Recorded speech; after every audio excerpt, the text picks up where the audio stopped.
Who's ready for the best fucking New Year's Eve ever?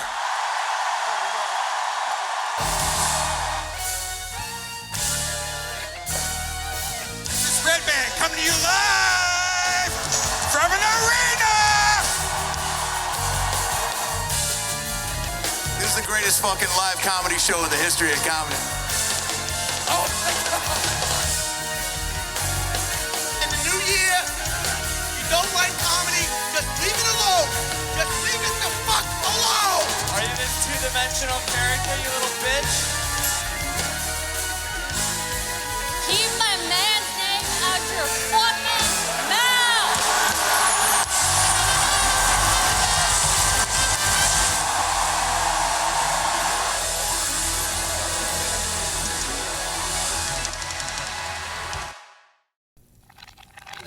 Back on my stand-up tour at the end of January, hitting all the spots that I didn't hit on the fully grown tour before this. Vancouver, Portland, and Seattle. You're next. January 25th, 26th, and 27th. And then Los Angeles, California, I do stand-up. Denver, Colorado. Cleveland, Pittsburgh, Boston, Baltimore, Salt Lake City, San Jose, Dallas, Houston, St. Louis, Nashville, Fort Lauderdale, and Orlando. I'm so pumped for these upcoming dates. Really excited for you to see it. Taking some of my favorite openers with me. You may recognize some of them. Get tickets now at TonyHinchcliffe.com. This is going to be my last stretch of the stand-up tour for the rest of 2024. It's all just performing in Austin and Kill Tony from there, so hope to see you soon.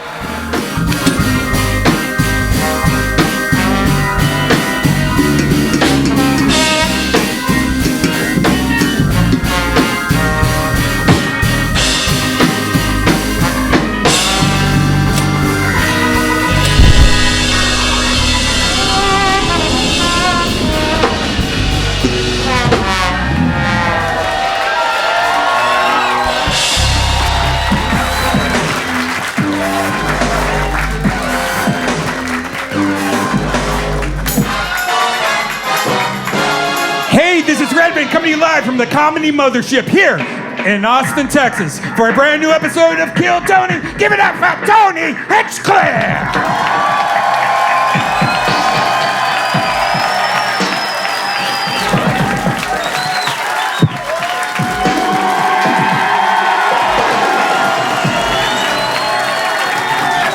Who's ready for the best fucking night of their lives tonight, huh? Yippee! Make some noise for Redban, everybody. Hi! We've been doing this little show for over a decade. It is the #1 live podcast in the world, Kill Tony. How you guys feel? Good? Shout out to Gel Blaster, Red Rose, Yellow Rose, NinjaBuses.com, Hall Law Firm, Austin Security Guard Service, and Connect Mobile Health. You can get an IV drip. Use the code KILL15 to save 15%. Here's a little bit more from the amazing sponsors that made tonight's episode available for you here right now. The Sunset Strip Comedy Club in Austin, Texas is now open. Check out Redban's secret show every Thursday. Go to sunsetstripatx.com for tickets.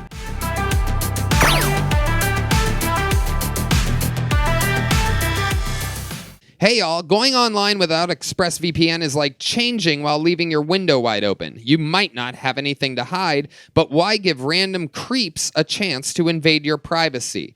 When you go online without a VPN, internet service providers, ISPs, can see every single website you visit. They can legally sell this information without your consent to ad companies and tech giants who then use your data to target you. Redban. Yeah, if you're at a local coffee shop, if you're at the airport, do you know how easy it is for people to just get into your stuff?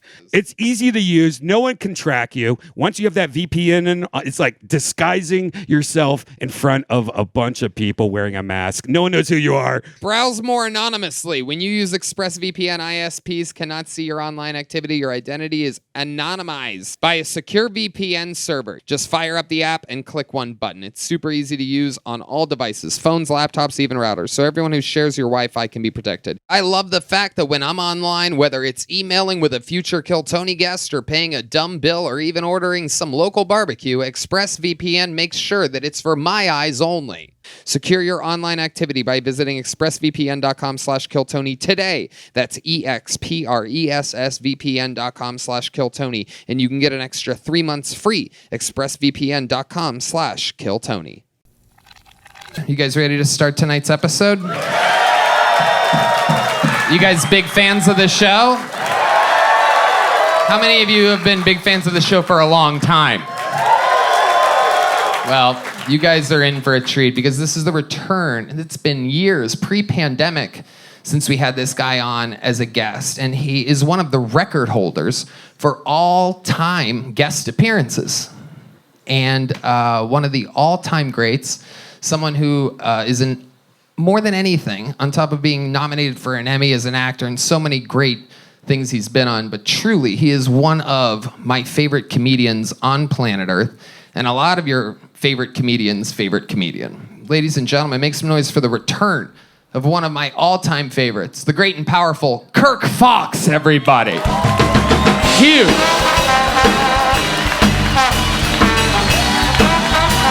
Now sit here, Kirk, over here. Fuck yeah. The great Kirk Fox, everybody. Reservation Dogs, Parks and Rec. The new Jury Duty up for an Emmy. But more than anything, one of the fucking real comedians of our era at the Comedy Store. A fucking legend and a legend know about of Kill that, Tony. but it seems important to you, so we'll just... It is. We're going to have a lot of fun. The reason... And is this the right mic? I don't want to interrupt you. I know the rules you gave me, but is this the mic you want me on? Okay, no. Was that you? Do you do that? Hold on. Don't press on the thing. Man, I don't want any trouble. Just like that. Is that good? We got that? Okay. Let's get But this that was outta next to me. You understand why I grabbed it? Totally. Okay, so someone fucked up already. It's true. Good. Put that away. To never be used again. Okay. Frame it. We're going to have fun. Kirk, you know how it works. Over 200 souls signed up for the chance to get 1 minute on this stage here tonight if I pull their name out of the alive, bucket. Right? Souls? Yeah. Oh, yeah. Okay. I mean, that would get scary if it was just see death here. In the spotlight. Okay. But yes, you know how it works. They get 60 seconds. I mean, it's been a while, I'll be honest with you. Yeah. They get 60 seconds uninterrupted. I know. 60 seconds. I know. We're just getting the kinks out. I'll be done in a second. Shit, man. And you know their time is up and you hear the sound of a kitten. That means wrap it up then or else they're going to bring out the angry West Hollywood bear, which just interrupts them. And then I ask them a bunch of questions and we find out more about who we pulled out of the bucket. I'm going to pre-pull right now our first comedian, and they have to go across the street to a special bar and get the person. I believe they yell it. What do you yell it through a megaphone, Colt? You do? Yeah. All right. Well, there he goes.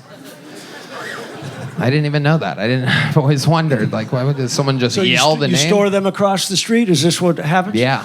Yeah, okay. There's a bar. You don't want to keep souls in here, so that's good. You put them at a new bar.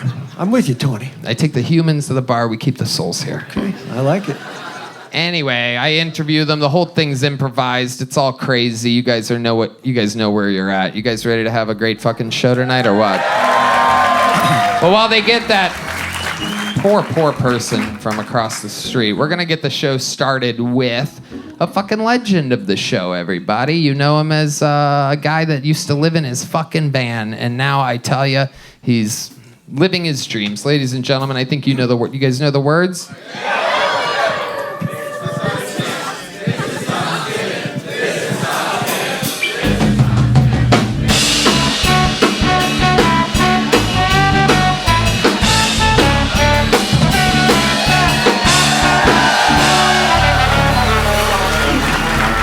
Thank you for that long song. I have been putting dryers all throughout my neighborhood because I want to catch a stepmom. I love taking Ubers. You know it's going to be a good Uber if you can't tell if it's the driver's name or his license plate. I've been thinking about getting the new Cybertruck because I want a car that tells people not only is my dick small, but I wax my balls as well. My girlfriend recently told me that I have the best personality of any man she's ever dated, which is sad because I didn't know my dick was that small. All right, thank you. Okay, Hans Kim. Did you say dryers? Was that the first one? Yes, dryers. As in like washing machine? Washing machine. A dryer? Dryers, yes. Because stepmoms use dryers. Yeah, they get stuck in them.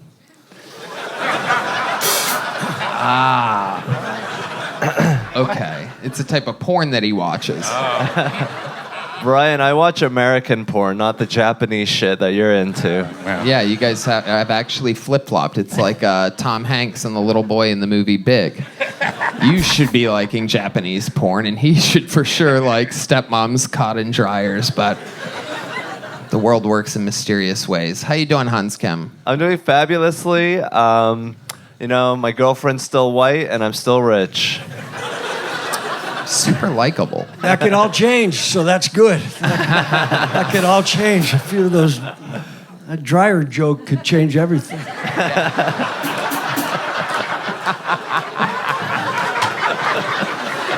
But it's all right. You came out with confidence. I spoke with you downstairs, and you had high hopes. A lot can change, man. You come up two stories, 2 floors. Yeah, 2 floors. Each step got you closer to this moment. So, I do love you, though. We love you, Hans. What's going on in your life? I recently bought a remote control airplane, and I got it stuck in a tree. And so I bought a $150 pole and got it out, and got my $200 airplane out with... Yeah, these are the investments that can take you in the other direction pretty quick. It really is. A $150 pole for a $200 airplane. Yeah, it's a 30-foot pole. I mean, I still have... I'm not going to return it. I'm going to use it. You know, I feel But you powerful. saved money on the tree, right? The Christmas tree? See, I can suck too. I'm just showing you that it's universal. Sure got quiet. They thought something was coming, and I was just showing them that it can sometimes not come. Hans, let me ask you something. A 30-foot pole, is that what you needed? Yeah, it was pretty high up there. Just poked it out. It was Does it pretty retract? satisfying. Yes, it folds in. Folds in. I think D Madness has one of those over here somewhere.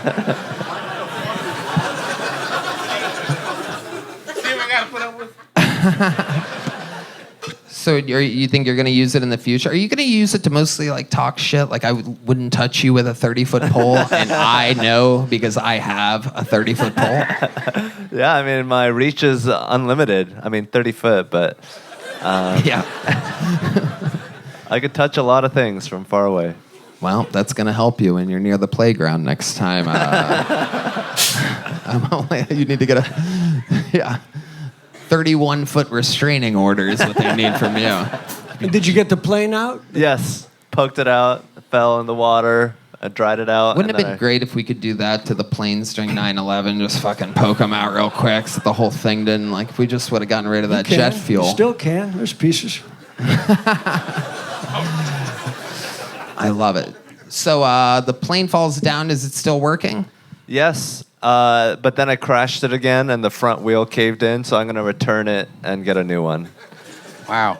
But you'll keep the pole for next time? Yeah. You think Asians are better than normal people at flying airplanes? We're about exponentially worse. The third dimension really sends me in a tail loop. Starts spinning around. Fuck yeah. Those were words I didn't understand. But once again, you were confident in the delivery, and fucking, we'll go with it. Thank you, Kirk. I'm here for you. It's like, Did you watch the plane fly into the tree? yeah, I was controlling it. Right. What's the range on something like that? Probably like 1,000 feet. Wow. Can you So see? you were flying low. Yeah, I was showing off. Can you see up like normal people? Or do you have special goggles and a camera on the airplane? You don't need to see up when you have a 30-foot pole. Yeah. It's a You can D-madness, feel. that You shit. just feel up there. I can see up. Yes, Brian, I can see up. If he wouldn't, it would have been a Malaysian airplane. So it would have disappeared, everybody. You, I should have watched the news before I came. Electronic airplane jokes. That's Kirk said you should have watched the news. The Malaysian plane disappeared. I think it was 15 years ago or something like that. No, But yeah. I mean, I would have had to have started 15 years ago. I'm waiting for... There's shit coming. Hell yeah. So Malaysia went down. Yeah, It'll be all right. It disappeared. It'll be okay. Hans, anything else crazy we need to know about you tonight? One of my roommates is not a fan of my kimchi. Is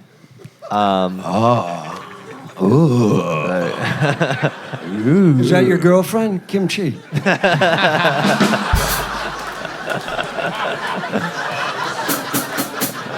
It does smell really bad though. It stinks. I mean, it's food. If you like process it as food, it's like whatever. That's food. It's okay. Like, why do you have to make a big deal about it? What did the roommate say? Like, God damn! What the hell? Wait. I am so confused at what the race of this roommate could have been. There's a part where I thought it was black and then it got white halfway through. Where's that Chinese motherfucker? I think it's black again. Going back to black. Smells like a foot farted in here. Is that what he said? Yeah, it was pretty poetic. Yeah. Yo, it smelled like a foot farted in here. Like that? Yeah. Right. God damn my N-word. Yep, now I know for a fact that it is indeed. I just like watching to see where it goes. Oh, it's going farther and farther. It's not getting there. We're almost there. I'm not gonna say it. Fuck yeah. So what did you guys settle on the kimchi battle? He just told me that it's smelly, and I was just like, well, you know, I'm a Korean roommate. This is like par for the course. You're lucky I'm not bringing out the ginseng. That's another Korean thing. Do you have a garage? Yes. You should get a garage refrigerator for just to the eat kimchi. It? Oh, okay. Yeah. I don't have to go in the garage every time. It's so what? It's like I'm sorry. It's like somebody cooking fish every day. You know. Oh, you don't want your whole no, house to that's smell right. like fish. You have to deal with An Asian, yeah. He has to say it now. I'm not allowed to say it anymore. Can we think? We can think it. Right. Can we bleep it? Is that what it's called? Yeah. I love it. Hans, every single week you start the show in an amazing fashion. You did it tonight. There goes Hans Kim, everybody. Thank you. That was Hans Kim. That was Hans Kim. Hans, that I love was you. Hans Kim. That was Hans Kim. All right. Back to the bucket we go. Make some noise for your first bucket bowl. Obviously, this is where shit can be out of control. Make some noise for Paul Cyphers, everybody. 60 seconds uninterrupted of stand-up comedy by a hopeful that was contained in a bar all night. This is Paul Cyphers. I like to take Adderall, but I don't have health care, so I have to buy it off of drug dealers. I got some a few weeks ago. I brought it home. I was like, damn, this is some good shit. And then 3 days later, I was like, damn, this is some crystal meth. That's what this is.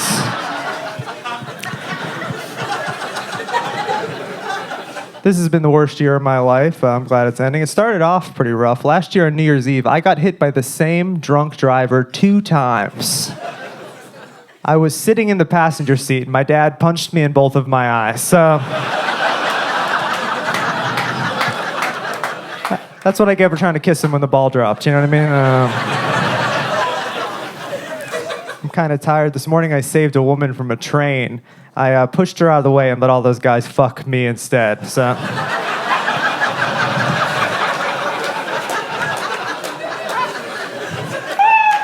Thank you guys very much. 60 seconds exactly from Paul Cyphers. Fuck yeah. You let all the guys fuck you. You gay? No, I'm not. Just in the joke. Well, if you want me to be, whatever. All right, this guy's down for anything. Look at lucky this. day. Wow. If you want me to be, well, yeah, welcome to show business, buddy. Fuck yeah. All right. Have you been on this show before? I have over at Vulcan and one time at Antone's as well. Okay. Wow, Yeah. we're going to have to bleep that Oh, out. I'm sorry. No, it's Fuck. okay. I love it. How long have you been doing stand-up? 5 or 6 years now. All of it in Austin? No, I moved here 3 years ago from Worcester, Massachusetts. Right. Yes. Worcester. That comes up a lot on this show, Worcester, Yeah, Massachusetts. a lot of us are here. Hell yeah. Who's the most famous comedian from there? Doug Stanhope, maybe? Louis, sort of. Yeah. Yeah. It's a huge scene out there in Boston. And how, you said 5 or 6 years total? Yes. Right. What do you do for work? Right now I'm working at Vulcan as a door guy and a bar back. And then just whatever else I can pick up, shifts on 6th Street, doing that kind of stuff. Yeah, and I just started as a PA here a week or two ago, working for you. So it's been fun. Really? Yeah. Oh, that's amazing. He just started. Thank you. Good stuff, Yoni. If you're buying Adderall off the street, you're going to find a lot of work out there. What do you do for the show? I gotta know. They just brought me on. I'm just running, grab whenever they tell me, teaching me what to do. Yeah, just brought me on. So, But what have you done? I've helped set up chairs. I've done that. I have given the gel guns to the people when they get off stage, and I tell them, "Great job." That's right, from the great people over at Gel Blast. Yeah. That's a great. And you're getting paid for that. Austin seems like the place to be. Yeah. Thumbs up, you're fucking getting paid? I'd make a fortune. Wait, we're paying this guy? I have no idea. I have no idea. I don't believe so. Yoni's saying no. Getting paid Yoni's in going like experience. that. My Jew executive producer is literally like, I love it. Getting paid in experience. Okay. Yeah. I like that. That's very, very, I mean, that seems to make sense. If what you're doing is going, good job, use a Yeah. gel blaster once every 10 minutes.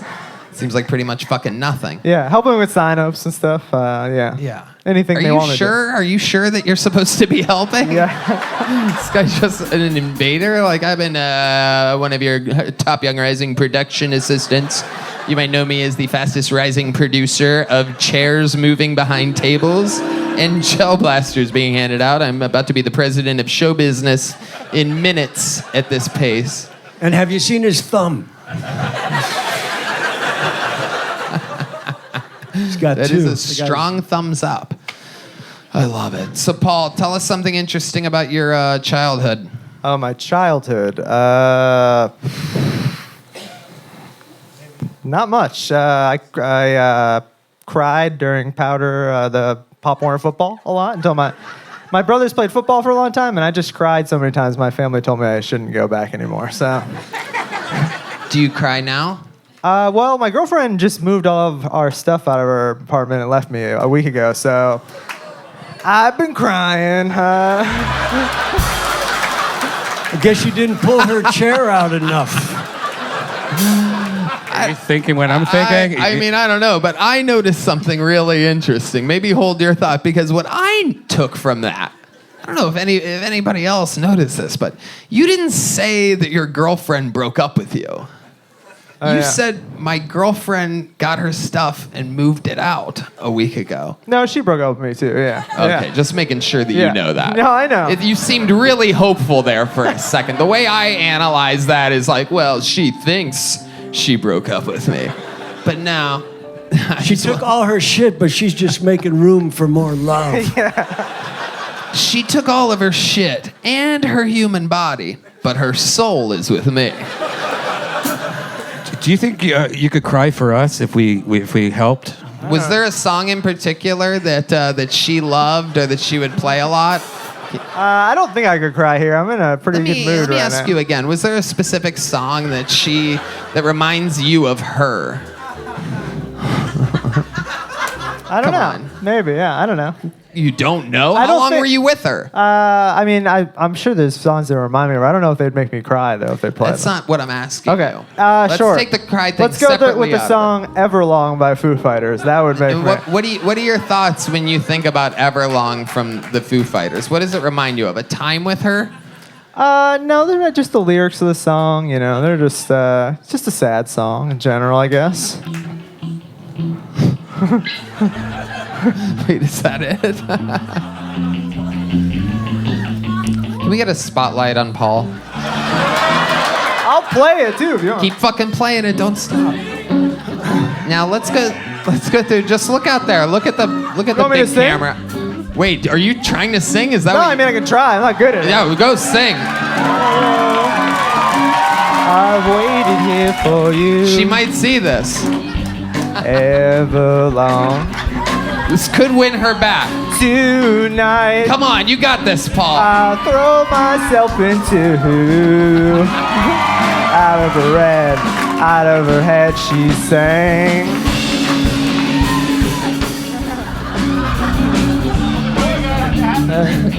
You packed your bags, but I'm in love with you. And I wonder. Stop.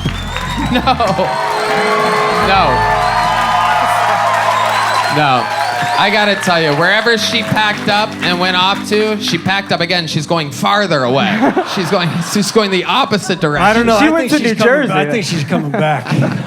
There's a chance. She went to New Jersey. That's how shitty. Did you guys ever watch football together? Did that ever come into No, play? that never came up. No. Yeah, just fucking. What was it about Pop Warner that just would break you into tears? I mean, we skipped over what started it. You didn't like being tackled. Yeah, I was not good at it. Very bad at it. Did they tackle you before the game or something? Yeah, just even the Oklahoma drills and stuff just beat the shit out of me. So I was out real young. You asked me something about my childhood. I just had to like spin the wheels, pick something. In the right so. light, you do look like a beautiful woman, though. She's a strong light, good backlight for you. What's the longest stand-up set you've ever done? 20 minutes. I'd love to have you on the Secret Show That'd be Thursday. great. Whoa, Thank you so look at much. that. Paul Cyphers making his... Thank you. You have the joke book already, huh? Yeah, I have two. Okay, well, there you go. Paul Cyphers. You have a small one and a big one? That's amazing. I love that. It's fun to hear the people that have had... Did I fucking miss a bucket pull? Oh, that was him. Oh, sweet. Perfect. Yep. There's the one that we funneled, and the new one goes out. Make some noise for Anthony Papali, everybody. Straight out of the bucket. Anthony Papali. 60 seconds. What's up? Dude, I'm not from Texas, all right? And I'm trying to learn about Texans. And what I've learned about Texans is you guys like your guns, your hunting, your fishing, just terminating everything out here, really, you know? Except pregnancies. You guys are like, no, sir, those aren't in season. You know? No, sir. But I bet you can sell abortion to Texas. You know, you just got to take it out of Planned Parenthood and then drop it in a Bass Pro Shop. You know what I'm saying? Like every abortion, free box of ammo. You'd have a line out the door, man. You go in, your girl gets the abortion, you pick up a Salt Life t-shirt, and fucking roll tide, baby. Let's go, dude. Have some fun. I don't know how I feel about abortion, though, you know? Like, on one hand, I think it's a woman's right to choose, right? But sometimes, you know, you see a little kid and you're like, oh, look at that guy. He didn't get aborted, you know? But then you remember he goes to school in America, so you're like, oh, he's got plenty of time. He's got plenty of time to be aborted. Thank you. Fuck yeah. Anthony Papali. Am I saying that right? Papali? Papali. Papali. Yeah. Okay. Yeah, that makes more sense. Papali. Hell yeah. Yeah. You've been on this show before, correct? Yes. Okay. And remind us, what are you again? What's your ethnicity? What are you? 100% Italian. Yeah. Fuck yeah. Always. Seriously though. I'm an Indian guy. Right, Yeah. you're an Indian guy. I'm Indian. Yeah. Perfect. Absolutely perfect. I love it. Got the 100% right. Yeah. Yeah. Pretty Indian. What do you do for work? I just got out of the military, and so I'm kind of figuring out what to do. What'd you do in the military? I was in the Coast Guard, worked on ships, and... Okay. Yeah. What'd you do? I see something in boating, maybe in your future. Maybe. I don't know. What'd you do on the ships? Just like navigation stuff, worked in public affairs. I gotta be honest, last time I was on here, I said I was in the military, but I didn't say that I did get kicked out of the military. I got kicked out. You got kicked out? I got kicked out, yeah. Wow. The rare Indian misbehavior. An anomaly in I'm these trying to change parts. the image of Indians. We're bad boys. We're What bad boys. exactly does an Indian do to get kicked out of the military? I had a puff of marijuana. Yeah. You had a puff of marijuana? I had a little bit of marijuana. More than a puff? More than a puff, yeah. Why'd you say a puff? I don't know. I'm nervous and I'm excited. Yeah. It's adorable. It's an adorable answer. How old are you, Anthony? I'm 30. 30 years old. And how long you been doing stand-up? 8 years. Okay. How much of it here in Austin? About 2 months. 2 months. Yeah. Where'd you move from? I was in like the Orlando area for a while. What were you doing in the Orlando area? Well, I was stationed in Cape Canaveral before I moved here, so Orlando was like the closest big city. Mm-hmm. All right. Yeah. And you talked a lot about abortion. I did, yeah. Yeah, a lot. Yeah. A lot. All the trimesters you talked about abortion Yeah. of your set. All of them, yeah. What is Indian culture and abortion? What are those two things? Like, what's the crossover there? I don't think it exists. I think they just let, like, if you want an abortion, I think you let nature take over, you know? Like in India, you just let, like, a cobra come in or, I don't know. All right. Or a cow, perhaps. Or a cow. Yeah. Fuck yeah. Those babies don't last that long if a cobra's involved. I know that. Not that long. Where were you raised? California. What part? Bay Area, San Francisco. Okay. And what convenience stores do your parents own? 7-Eleven, Dunkin' Donuts. Seriously, what do your parents do for work? My dad does like education consulting, and my mom doesn't do anything. The way you said education, I could hear you're Indian for the first time. Oh, you want me to turn it up a notch? You want me to? Yes. You guys are so do, fucking racist. actually. I knew it was gonna get a laugh if I did that. It was Of course, fucking- yeah, it's funny. You So buried fucking- the lead, my friend. Yeah. So fucking stupid. Yeah. Oh, my dad, he works in education. That's what I heard. That's what it sounded like. It was a real switch. Abortion sounds funnier with that accent. Oh, Oh, they got an abortion. yeah, like we went to. Yeah. Spot on Indian accent bad. activated. Not bad. It's pretty good, yeah. Right? See, it's good. What'd you do in the Coast Guard, if I could ask? Did you ships? But what? I worked on boats. I did like navigation stuff. I was on a gun crew. So you're stoned just trying to guide ships? Yeah.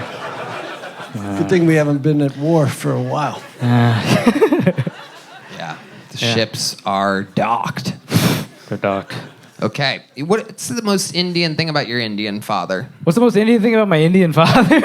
Yeah. Other than the fact that he's Indian, Does he do something super Indian? I don't know. My dad came here when he was like 18 and became You very ever walk in and he's recognized. like floating in the living room on That'd a be carpet, crazy. like meditating or something? You're like, Dad, how do you do that? That'd be sick. One day you will have these powers too. That's great. Watch, it's gonna be like, I'm not gonna know. It's gonna be Indian Heritage Month or something like that. I'm like, oh God, here we go. I got your back. I'll defend you. So offensive. How dare you say we talk exactly like that? No. My dad is very Americanized. He came here and he fell in love with America, listens to like classic rock. And How long was he in India for? 18 years. 18 years. But meanwhile, every other word that you said didn't sound Indian. But you, when you said education, sounded super Indian. I think it's just ingrained in me because my dad used to make me just study so hard. When's the last time you talked to your dad? I don't know, like a week maybe. Right. Let me ask you something. You think that if we called your father, Oh, fuck, dude. said hello to him for a second, got a barometer of fucking what he kind of sounds like, right? Because you said he's Yeah, super yeah. Americanized. So my guess is that he might not sound that Indian, right? I don't think so. Personally, right. I don't Me neither. think so. Right. But here's my point. Here's what I Yeah. want to do. I want to get a test tube of Okay. his fucking natural accent, Okay. his American accent. Then I want you to ask him what field he works in. Okay. Because I want to see if his education sounds Indian like yours does. Because I bet the genie doesn't fall far from the tree in your. He probably is not going to say the word education just for that. He'll just say consulting. He'll be like, I'm consulting. Was he proud that you took all the education knowledge and went into the Coast Guard? Fuck no, dude. Are you serious? He was pretty worried. You know, Indian people come here, they become doctors, engineers, and I was like, Can we call your dad real quick? You want to call him? Call him. Yeah, let's call him. That's his phone? Okay. Oh, that is my phone. Oh shit. Yep. Yeah. Yeah, damn. It happens quick. We take it off of them when they come through the back door. What if he is You want me tech to support? you want me to just hold it like that? Yeah, put it on speaker. Make sure your volume's all the way up. And here, I'll hold the phone and you just listen. See if he could reset my phone.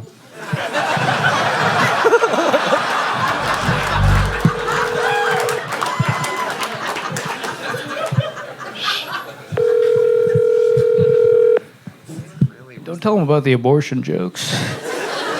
No, you're here. I didn't pick up.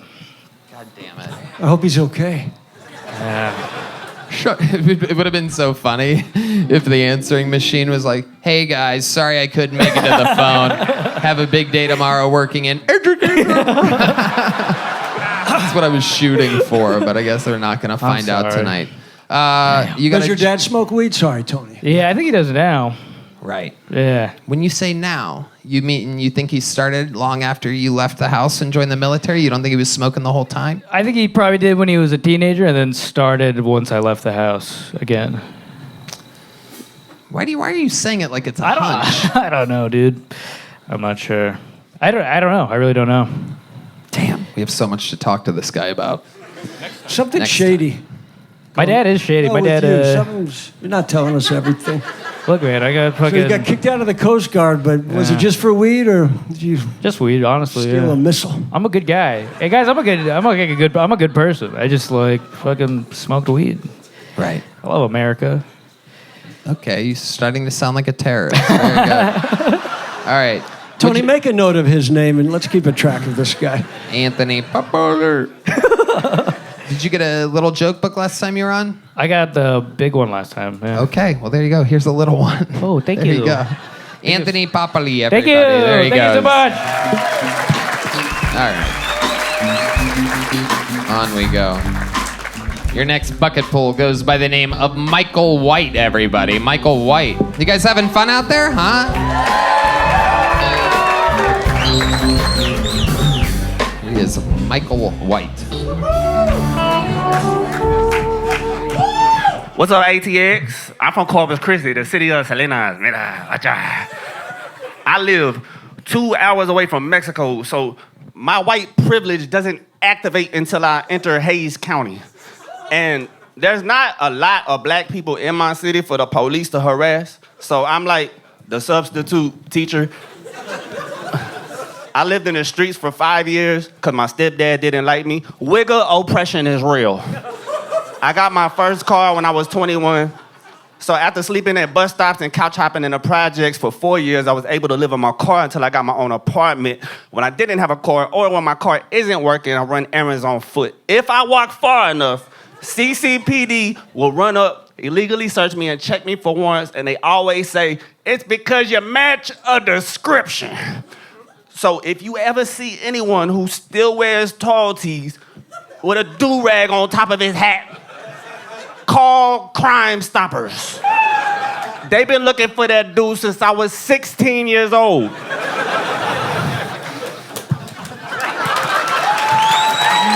I fucking love it. Michael White. Hell yeah, this is like your 8 Mile right now, dude.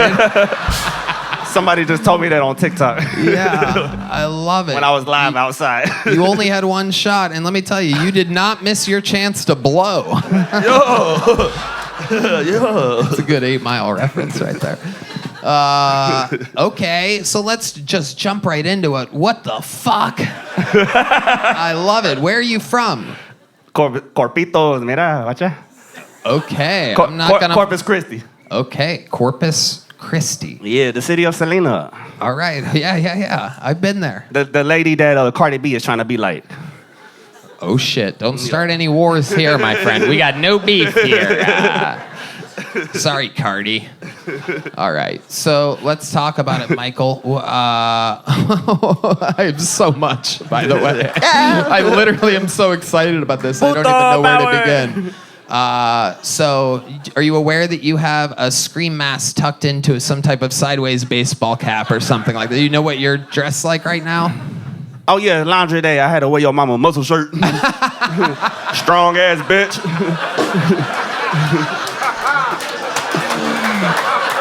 I love you. Have you done stand-up comedy before? I've been a performer since I was 13 as a musician and a battle rapper, but I've always been funny in my raps. And people always leave comments on my rap battles saying, "You're not a rapper, you're a stand-up comedian." And it took me like forever to swallow my pride and start doing stand-up comedy because I felt like they were people were discrediting my rap skills, and I would discredit myself too if I fell into that and just started doing it. But I was like, fuck it, whatever.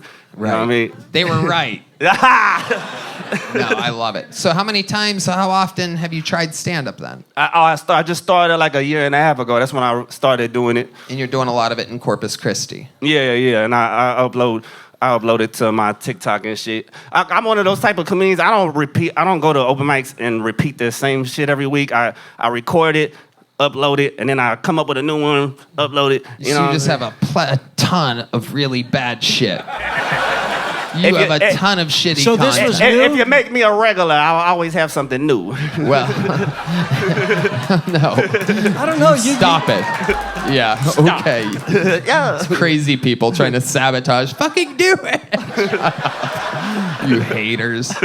I love it, man. Okay. Now, is this your look, if I could ask? Is this kind of your style? Or is this just for tonight? Look around. Does anybody else look like me? No, it is a completely Okay, this is my original style. Yeah, I claim it. Is that Wayne Bryant? Right here on the Kill Tony show, it's trademarked. So Drake can't steal this shit. You think Drake has been stealing some of your swagger or style? Oh man, he put hair clips on his head. Man, I used to put hair clips on my fucking hair. Now I can't do it no more. You can't, because Drake did it. Yeah, I call them puto clips. I used to put them on because I'm a puto. My acronym is players undermining their ops. But puto power. You say you swallow a lot of pride, right? You swallow a lot of pride. You swallow pride? Oh shit! The manic episode is beginning right in front of us. This is crazy. I'm having flashbacks. His clothes are so loose, you can't tell if he's swallowing anything. It is unbelievable. Who knows? This time next week, Drake might be dressed like Rick Moranis shrunk him. This is incredible. I do think the cops are doing the right thing. Yeah. You do fit a description. Let me ask you this, Michael White. What do you do for work? All right, so I'm one of the most known artists in my city. So I used my rap fame to start a spaghetti delivering service out of my kitchen. My ex-girlfriend from Italy taught me how to make the best spaghetti. You know what I'm saying? She taught me how to make opener. the best. He needs that to be the opener. Like a delivery app? I'm the spaghetti plug in my set. Nah, Facebook is the app. No, but here's the thing though. I only do it when I need to pay a bill. And when I don't need to pay a bill, I spend my time on my career. That's why I'm always broke, begging my TikTok for money to eat. Okay, hold on. Stick with me here. So when you need some money, are you joking or are you serious? You make a bunch of spaghetti and people pay you for it around Corpus Christi? Yeah. Hey, man, we love I food. almost made it through that whole thing without We love food in Corpus. Gives him a CD and a bowl of spaghetti. We love food in Corpus. Out of his trunk that he sleeps So in. you know how easy it is to sell food in Corpus? Everybody sells food. Tell us about it. I sell, man, while I'm cooking, I meet my quota. Like I'm right there messaging all my cousins while I'm cooking. You know what I'm talking about? Yeah. So how much spaghetti are we talking about? You sell it in what kind of containers are you putting? My quota is 14 plates in a night. So how do you? Which is $10 a plate, $5 a gas delivery. Hold on, Michael. Money. Stick with me over here, Michael. Over here, yeah. Michael. Over here. Stick with me here, okay? What do you put the spaghetti on when you deliver it to people? Is it a plate with tin foil? Nah, is it a Gladlock container? To-go boxes. Oh, like styrofoam folding to-go boxes. Yeah. So you invested in the styrofoam boxes. Yeah. So the most you do is 14 or the minimum you do is 14? I do about 14. That's what I do. But you could do more. It's kind of know like the word. You know, because my re-up costs like $55. It's like to one of my favorite interviews So ever it's like- for some reason. You making more money than selling a 50-pack of Coke. You know what I'm saying? So Okay, hold on. This was my next question. How much are you selling each container of spaghetti for? it's $10 each, and then $5 for the gas fee. So you make $140 a night, working very hard, making and delivering this spaghetti. And meanwhile, you were talking about it like you're cooking Coke, like you're Scarface. You're like, I'm out here making all the money. The re-up is $55, so the rest is profit. The biscuit? What? Did you say biscuit? I said the re-up is $55 and the rest of it is profit. Oh, the rest of it. The rest of it. The rest of it. Do people come to your house for the No, plate? no, You go out there in the world I and deliver just, it. you just I go out deliver there it. and The way shine. The way Shine you bright. the way you say that you deliver makes me think that your house might not be the greatest conditions for somebody to come eat spaghetti at. Can you describe your place for us? Is it a studio? It's like an efficiency size, you know. But here's the thing, you know, it's a. That's not Amore by Dean Martin. Welcome. Hey, come on in. It's Michael White's. Who wants some fucking spaghetti? Come on. He's one of the nicest guys. He'd give you the wife beater off his head. You're gonna love this guy's fucking spaghetti. It's so good. Look, don't judge the size of his clothes. Don't judge a man. Everything bigger in Texas. I honestly want to try this fucking spaghetti. Let me ask you this. Can you give us an example of how you make it? Well, my ex from Italy, she taught me how to make it. I know, but what do you remember? Man, I'm not finna tell the whole world my recipe. Leave a couple key ingredients out. Give us the backbone of your sauce. I don't know how to do that without snitching on myself. That's like... Come on, dude. It's fucking tomato sauce. Go ahead. Give us a little. Just start rattling off your quantity. Well, I mean, I use... No one's here to steal your spaghetti recipe. I mean, well, okay. Well, the basics is tomato sauce, hamburger meat. Hold on. Hamburger. And then the rest is me making it live. When the sky just like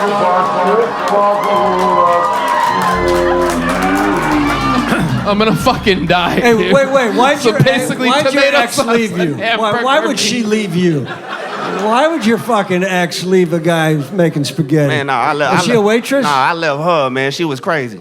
Fuck. Yeah, man.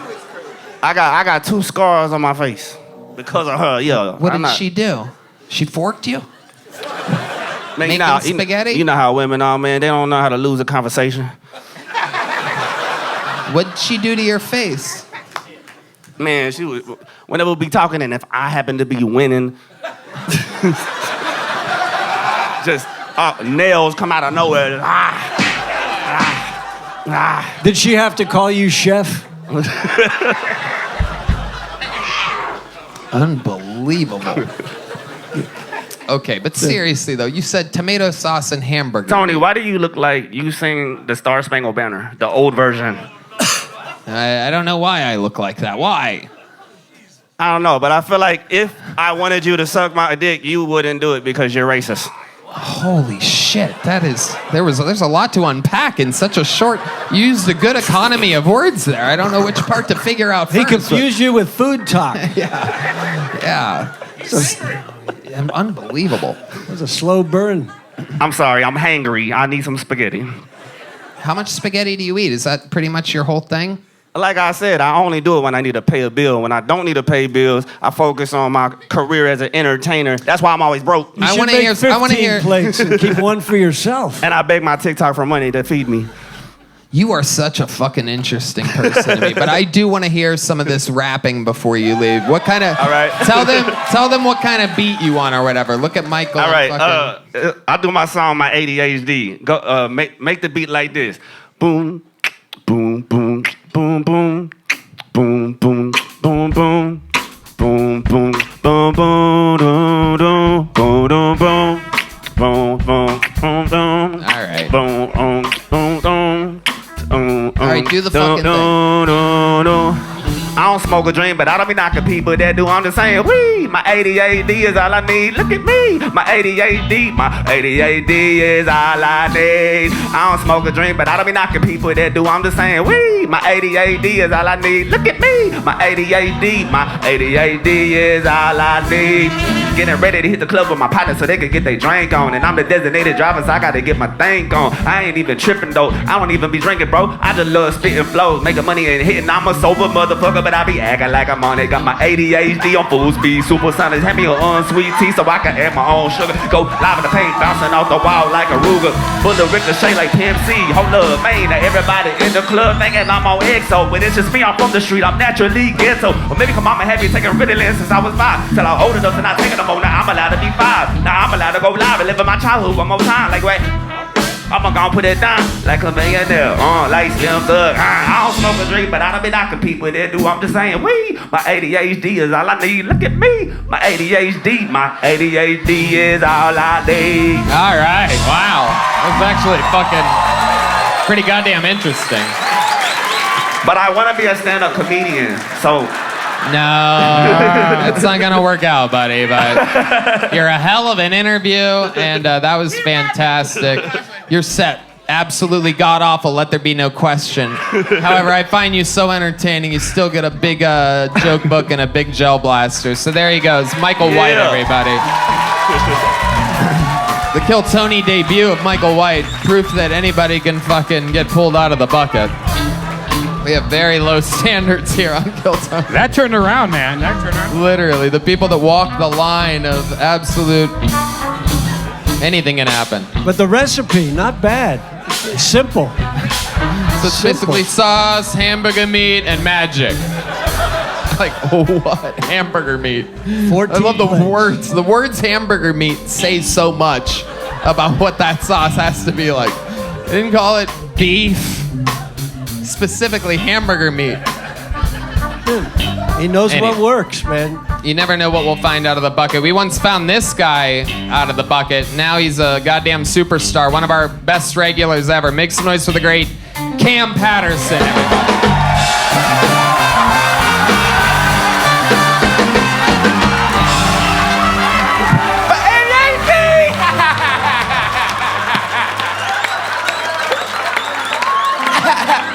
Hey, that nigga dead, dog. I killed him. He dead as hell, man. All right, let's get to the joke.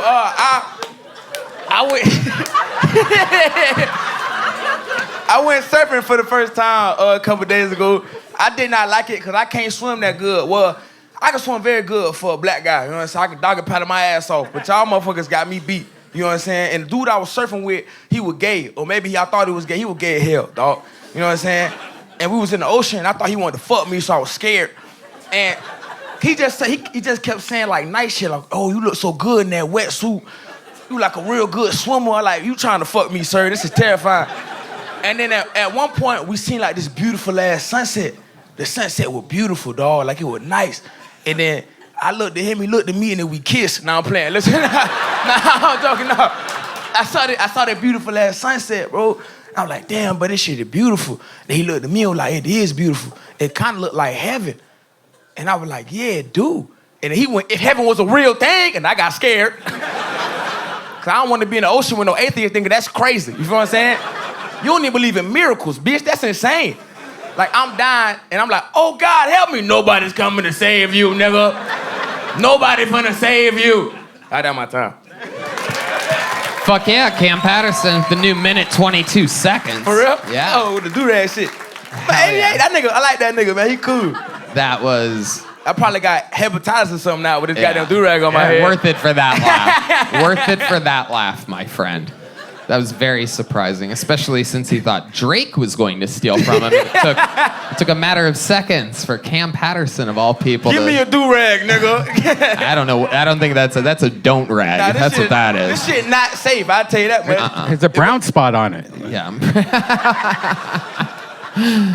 That is something wild. That's like an old pilgrim thing or some shit. So wild. Did you really learn how to surf? Yeah, I did. Hell yeah. I went surfing in Malibu for the Cam and the White shit. Okay. Hell yeah. Wow. That shit was dope. I got up on the board. I stood up and shit.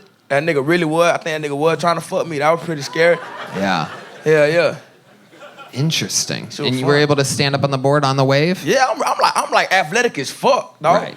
I can really do almost anything. You know what I'm saying? How were you when you didn't have a surfboard to hold on to? What you mean? Like you're swimming out there? Well, I drowned 4 times. But on the surfboard, nigga, I was fire. You understand me? I was really good. Hell yeah. So it was your instructor that had the crush on you? I'm pretty sure he was gay. Yeah, most definitely. Yeah. Was he like holding you by your waist, helping you like get on the thing and stuff? Nah, but he was saying like weird shit, like you look great in that wetsuit when my ass was out. I was like, nigga, it's a bodysuit, nigga, leave me alone, bro. This is scary. You know, that's terrifying, dog. That's the shit I say to but a bad bitch. it was a wetsuit. It was a wetsuit. Wasn't just you, right? Nah, it wasn't just the wetsuit. Yeah. Hell yeah. I'm confused now. They laughing. I'm very confused. What just happened? No, They laughing like, wait a minute, what do you mean, brother? What are you talking about? With regards to what? Huh?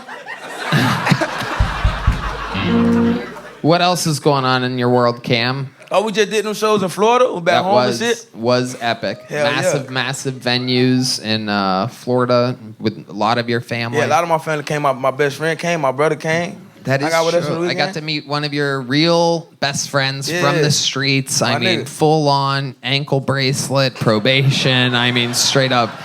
Sometimes just taking off and running when he saw the security people at the theater. But nigga, they with us. They with us? All right, that's cool. Yeah, but it was fun. Tell us about it. Anything else? It was cool. Nah, I mean, that was it. We hung out a lot. You know what I'm saying? Was his dad there? Of course. Did you his talk dad about was the there. spelling thing from a couple episodes you know ago? what? We didn't get a chance to. We were so busy. There was so much going on. He actually, his dad had soul food waiting for us in the green room. It was. You missed out, man. We had a good dinner with my uncle. Like, understand how you guys ate more after that. There was. We had a whole dinner, nigga. That shit was crazy. We were waiting on you. They didn't want to start eating until you got there, and I was like, man, I told them to eat without me there. The UFC was starting. I couldn't eat a second dinner in 3 hours with they were fun, a bunch of black people. Bunch of surfers, man. Yeah, those big surfing athletic types. If y'all want to cancel Tony, my family love that nigga, man. Where the camera at? They love Tony, nigga. Hell yeah. Absolutely. I did feel bad missing the fucking thing, but 2 Kill Tony fans were fighting in main events in the UFC this past weekend. And hell yeah. Unfortunately, did not turn out so well. Thank you, Cam. You're the man. Rock and roll. Yeah. Fuck yeah, Cam Patterson. Hey, y'all. Even we have a hard time buying tickets sometimes. Sometimes I find out last minute that something awesome is happening in my town, and it's just impossible to find last-minute tickets. You shouldn't have to worry when you buy tickets to your next big event. Game Time is the fast and easy way to buy tickets for all the sports, music, comedy, and theater events near you. With killer last-minute deals, all-in prices, views from your seat, and their best price guarantee, Game Time takes the guesswork out of buying tickets. Great things coming up. Like, I see Ron White here coming up on January 13th at the Majestic Theater.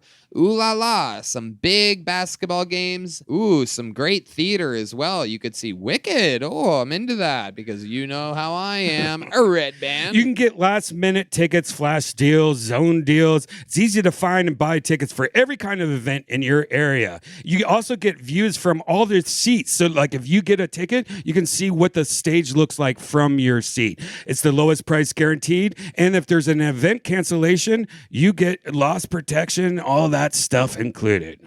All-in prices show your total up front, so you know you're getting a great deal before you check out. Buy tickets in seconds with 2 taps. They're obsessed with finding ways to help you save money on tickets. Game Time is the only ticketing app that gives you a complete peace of mind with your purchase. I love the Game Time app. I can see the actual view from the seat I'm buying tickets for. So next time I see a concert at the H-E-B Center, Lord knows I will end up with a good seat. Take the guesswork out of buying tickets with Game Time. Download the Game Time app, create an account, and use code KILLTONY for $20 off your first purchase.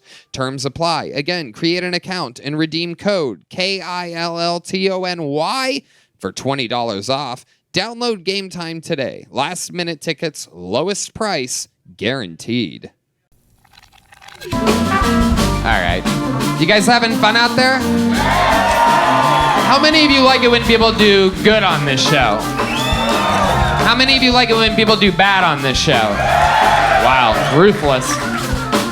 Make some noise for your next comedian out of the bucket, Justin Landers, everybody. Justin Landers. How's everybody doing tonight? You know, my wife, she makes and sells a lot of miniatures, so we got boxes of these things around the house. And the other day, I was off digging in one, and I found this little bitty Lone Ranger mask. And immediately, I thought, we're taking this in the bedroom. We're going to do some role playing. And at first, I thought I'd just strap it on my dick and call him the armless bandit, you know? He just runs around stealing the pussy. But instead, I put it on my wife's vagina, and I'll be damned if that thing didn't look like the Hamburglar.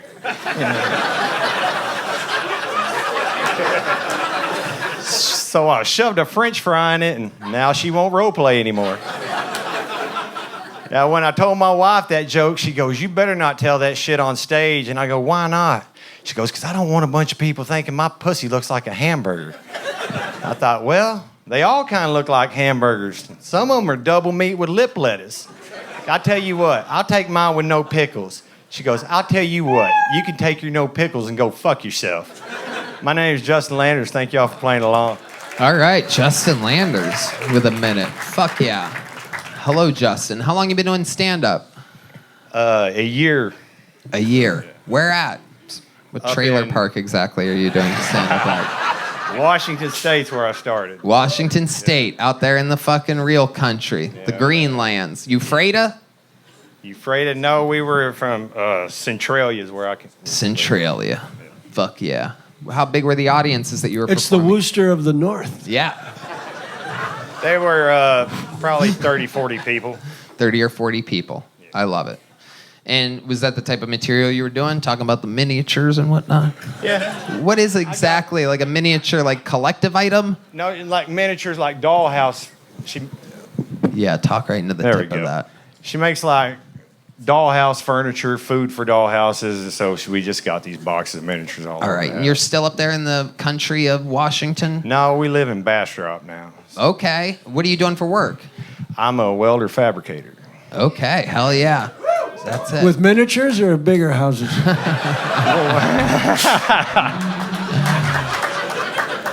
Because if they're small, you got to go bigger. That's Right.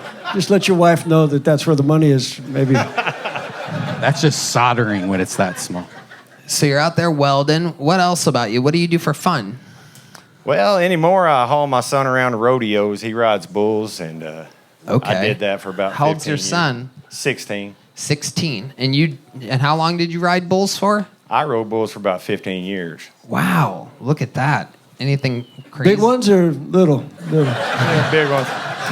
Some miniature bulls. Yeah. They've got them. You got to stay on 8 minutes. Yeah. Then you just fall off out of boredom. Yeah. We're going to the Nodeo. All right. All right. So, what are your goals with stand-up comedy? What do you think's going on here? What do you see yourself doing? Well, I started because I was 46. My son, he's 16. He's got a couple more years of school, and I was wondering what the hell I was going to do with myself. So I wrote a few jokes and started hitting some open mics, and it worked out a little bit. Got started opening a few shows and got about 8 minutes worth of material that's pretty solid. All right. That's about where I'm at. I love that. How's the crystal meth blab going? While you're here?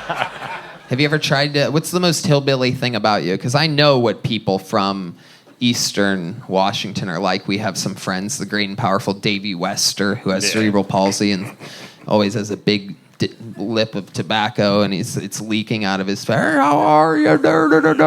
He's one of the paid regulars at the Comedy Store, and I could see a little bit of him in you. I see that maybe it was a grandfather or someone really close in your genealogy fucked a family member.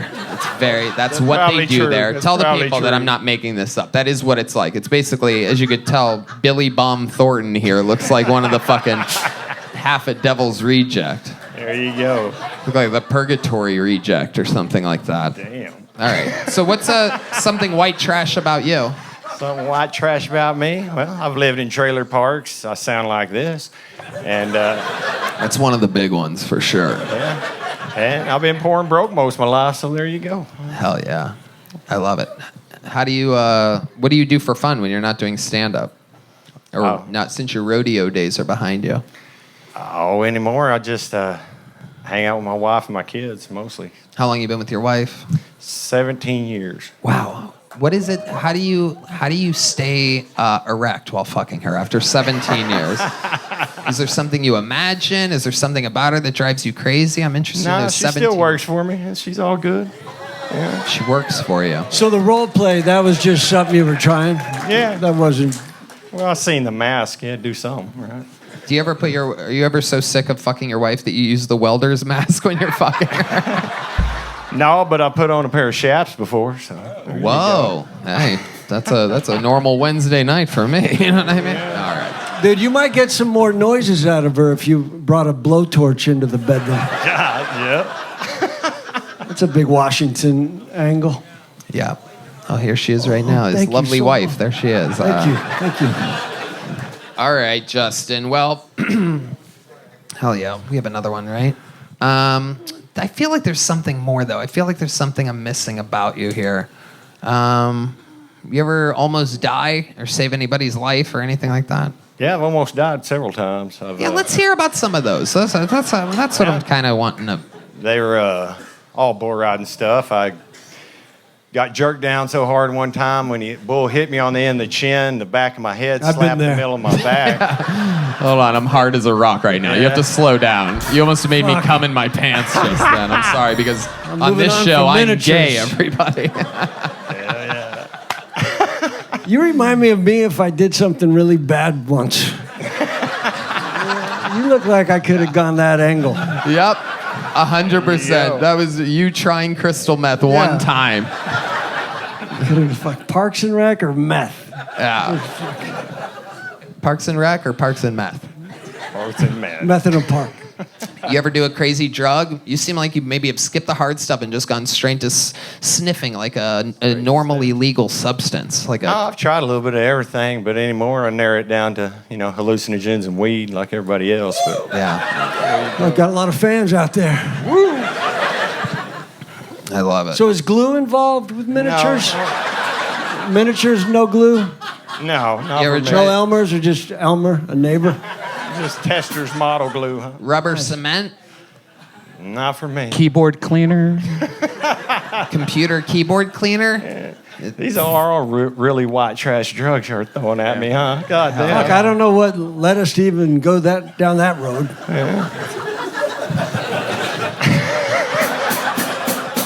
Fentanyl? You ever do any fentanyl? No. I'm trying to mess with no fentanyl. You ever drink water? Seem like you're like strictly Mountain Dew or something like that is the energy that I'm like you have. The boy winning, does he do good out there? Yeah, he does. Do you take a piece of it? Take a piece of the money if he's making money? I won't take Piece of the belt buckle? Yeah, I got one of his buckles. Oh shit! Wow, look at that. There it was. That was the moment where I came in my pants, everybody. All right, Justin. Fun times. Here's a little joke book. Thank you. Justin Landers, everybody. You gave him the miniature. Yeah, he's getting a miniature, Kirk said. A miniature joke book. All right, this looks like a new name. Let's see what happens here. Make some noise for Frank Awasika. Frank Awasika, or Awasika.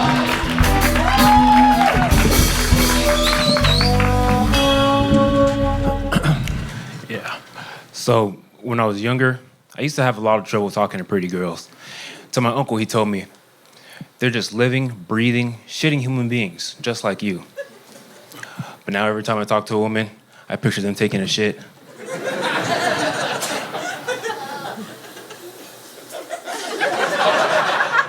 Why do y'all eat so much corn? If you couldn't tell by that last joke, I am a virgin. Yep, vaginas have a long history of ducking me. I was a C-section.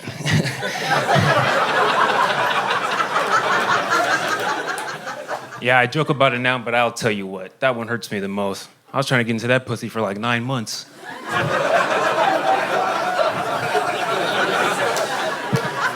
All that and the doctor just cockblocked me, bro. He pulled me out of there and he was like, I was like, man, what the heck? And he was like, man, I had to get you out of there. Your head is huge and she's been pushing for like 72 hours. And there's corn all over my operating table. Okay, Frank Awasika. By far one of the funniest floating pink hats we've ever had on the show before. Absolutely incredible. I've never seen a pink hat do an entire 60-second set like that before. That was amazing.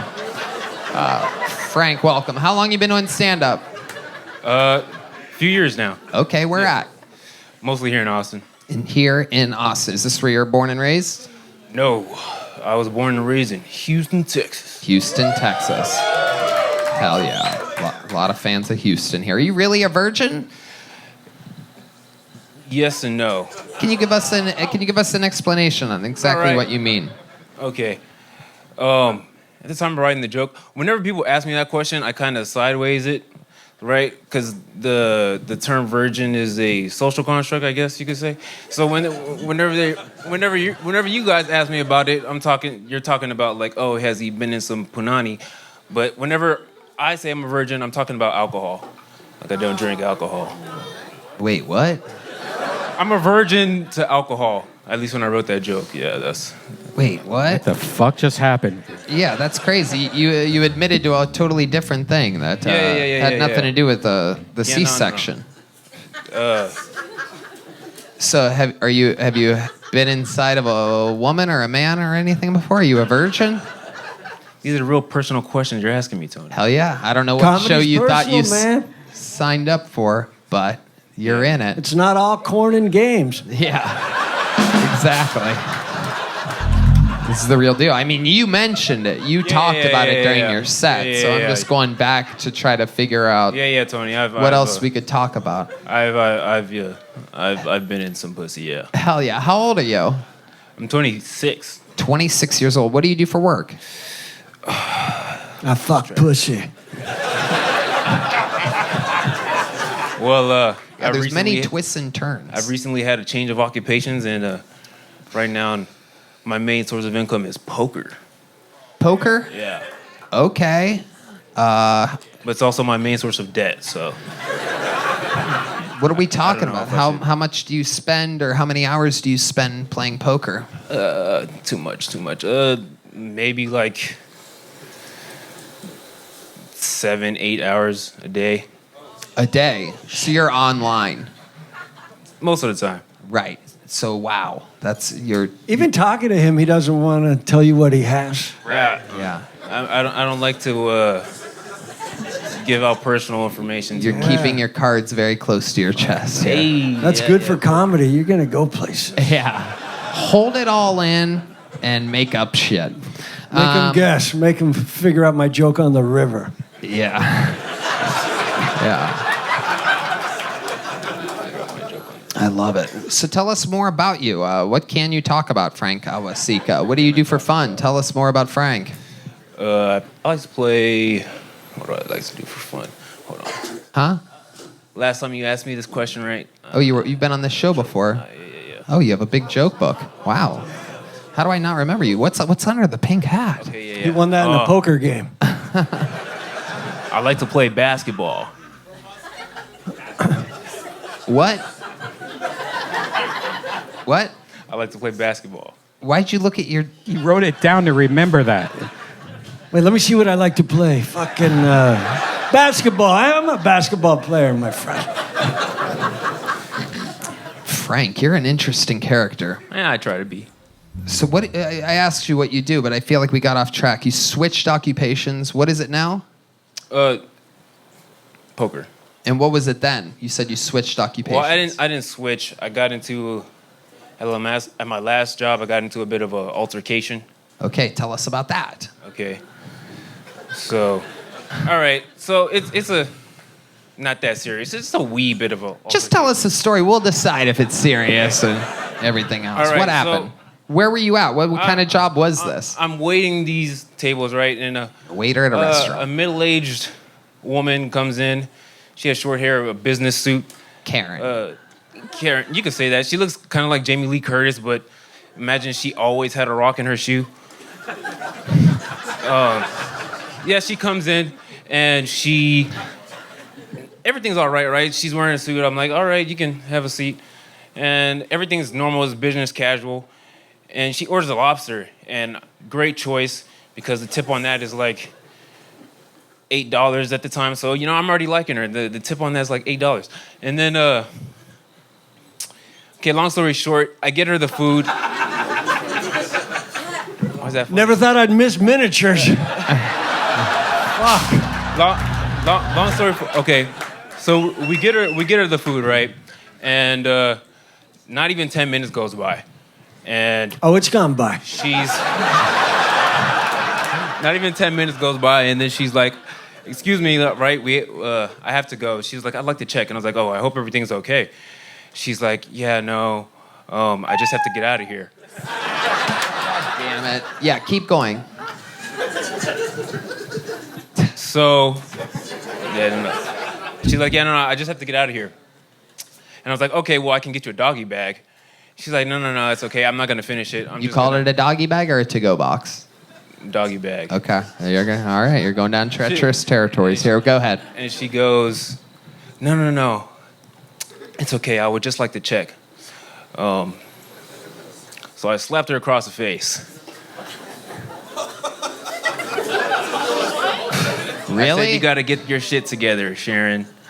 You can't be wasting all this food. There's starving kids in Africa." Okay, so you're like joking right now? Yeah, I'm joking. Okay, so what really happened? I didn't work. I was not a waiter. I worked at a. Oh God, that's all right. There he goes, Frank Awasika, everybody. Not his best night. Hell yeah, it's all good. It's all good. It's all good. It happens to everybody. Frank Awasika, everybody. There he goes. Absolutely. There goes Frank, everyone. Yikes. Maybe it's low blood sugar. These people tend to get diabetes and whatnot, so it could be anything. Let's not judge a book by its cover. I feel I just got diabetes. It could be a medical event or something like that. That's all just Could you imagine bizarre. playing poker with him? Everyone would just fold. It's so easy.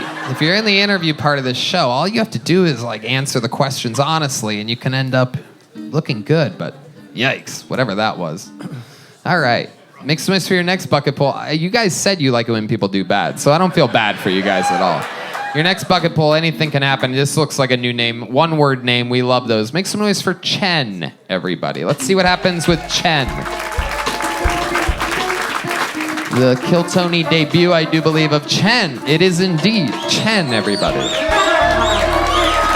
Come on, make some noise for Chen, everyone.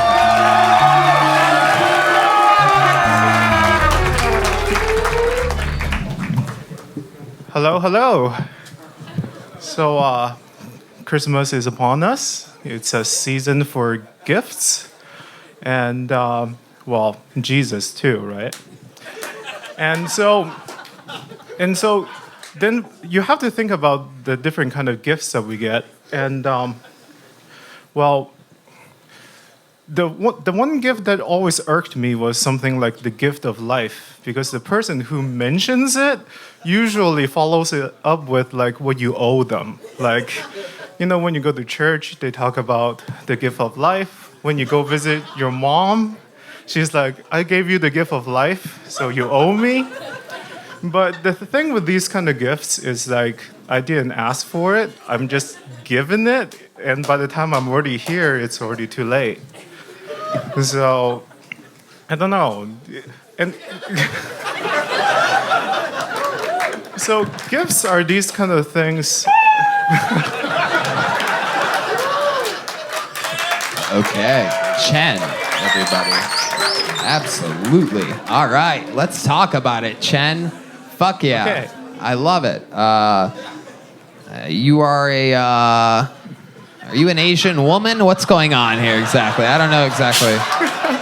I don't know what they are right now. Oh, man. What's going on, Chen? Okay, I'm just kidding. How are you? You okay? Is this your first time doing stand-up? No, I actually. okay. Well, first time doing stand-up, but this is not my first mic. Right. Yes, and about the previous question, I'm actually trans, but the thing is, I'm not like one of those that force people to call me like pronouns because I think that's just wrong. Which direction are you going in, trans? I don't even know where you started and where you're going. I don't know if that's a rude question. Quite honestly, this is Kill Tony, and I can say whatever I want, so I have no regrets here. But I'm really, I really have no. It could go either way right now. The pronoun now would be a crapshoot, right? Well, I'm actually going from male to female.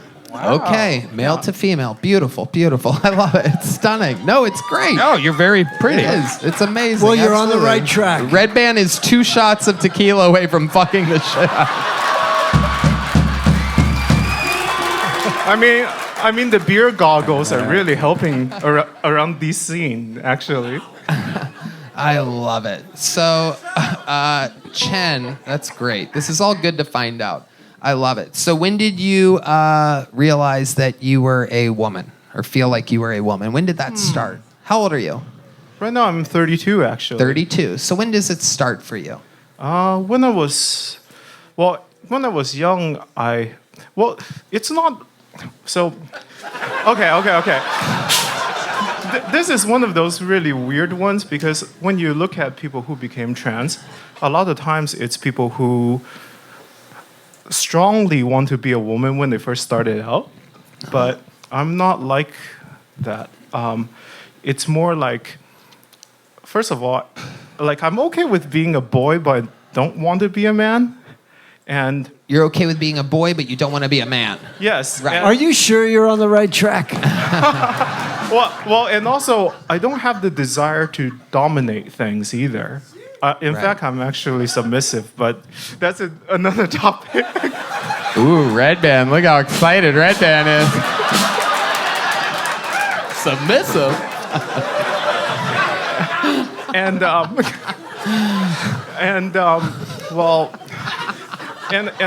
I also like cute and soft things. You like what? I like cute and soft things too. So, okay. I'm right here. Hell yeah.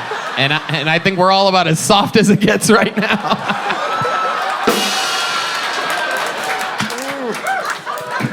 And personally, you're close enough. Well, thank you. That means a lot to me. Mm-hmm. So what are we at here? You thinking about turning your egg roll into a rice bowl? What's going on here? What are we talking about? Let's get into look. The first time I came to Kill Tony was when I was September 4th, actually. This year? Of this year, yes. You were on the show.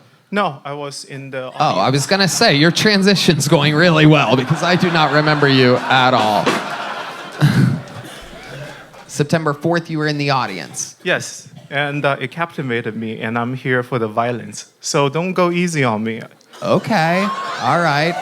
I was told this before by a former opener in Dallas. You're a passive who wants it hard. And I'm also submissive, and I like paying, so, you know.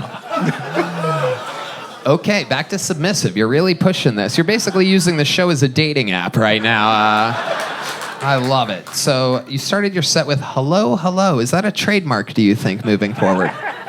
Well, for both sexes. Not yet, but if it is something that I'm subconsciously doing, I might as well make it. Okay. Now you're wearing a Dungeons and Dragons hoodie. So let's just jump right into that. Are you a pro player? Actually, no. Someone's very upset about that. They had very high expectations for your Dungeons and Dragons. However, I do play Dungeons and Dragons online, and I also play the Baldur's Gate. You also play a little Dungeons and Fagons. You know what I'm saying? I can promise you dungeons, but not so much dragons. Right. I bet there is indeed the old brown dungeon over there. Very submissive, if I'd you love will. to see your avatar. Yeah. What are you, a cleric, or what are you? I'm actually a druid. Wow, Redban knows all about it. You got quirky spells. I like nature things, but I mix in fire and holy at the same time. Wow. I mean, I have no idea what the fuck you're talking about. It's unbelievable. So very interesting. Do you also play Magic the Gathering? Actually, that one I do play. Yes, wow, we are shocked. Wow, I do believe the crowd goes wild in absolute shock and horror. Nobody saw it coming. You do? Actually, Tony, I do. I love the dramatic pause there. Wow, tell us more, rattle off some more nerd things about you. It's very interesting. Well, I play World of Warcraft with my friends. Oh my God, hit it again, hit it again, hit it again. All right, tell us something else. Well, we're... Hard mode? Actually... Do you play in expert mode? Expert mode? Do you play most games in expert mode? No. Oh, well, actually, I am surprised at that one. Because I'm actually more American than Asian, so if you have expectations of me carrying the whole What kind party... of American are you? Native American? I'm not exactly sure. What? All right. Believe it or not, I'm actually born from Wuhan. Oh. Which is unfortunate. Wow, and I think you're going I to end thought up you- in a I thought you were. laboratory. I so- saw that. I saw that. Well, I could tell. I spent a month there once. There's many things to talk about, but... Oh, we have time. Yeah, no, we do. You're gonna have a extra long interview here, no doubt about it. Very compelling story. So tell us more about this transitioning adventure. What are some things you do to be more, if you're becoming more ladylike, or some goals for you, or whatever? Are you basically just saying anyone can fuck you at any time in your asshole? Well, I am bi, so, but... How often do you hook up with women? And when you do you consider that like a lesbian relationship? Do you have them like eat out where your balls are? I don't know. These are the questions.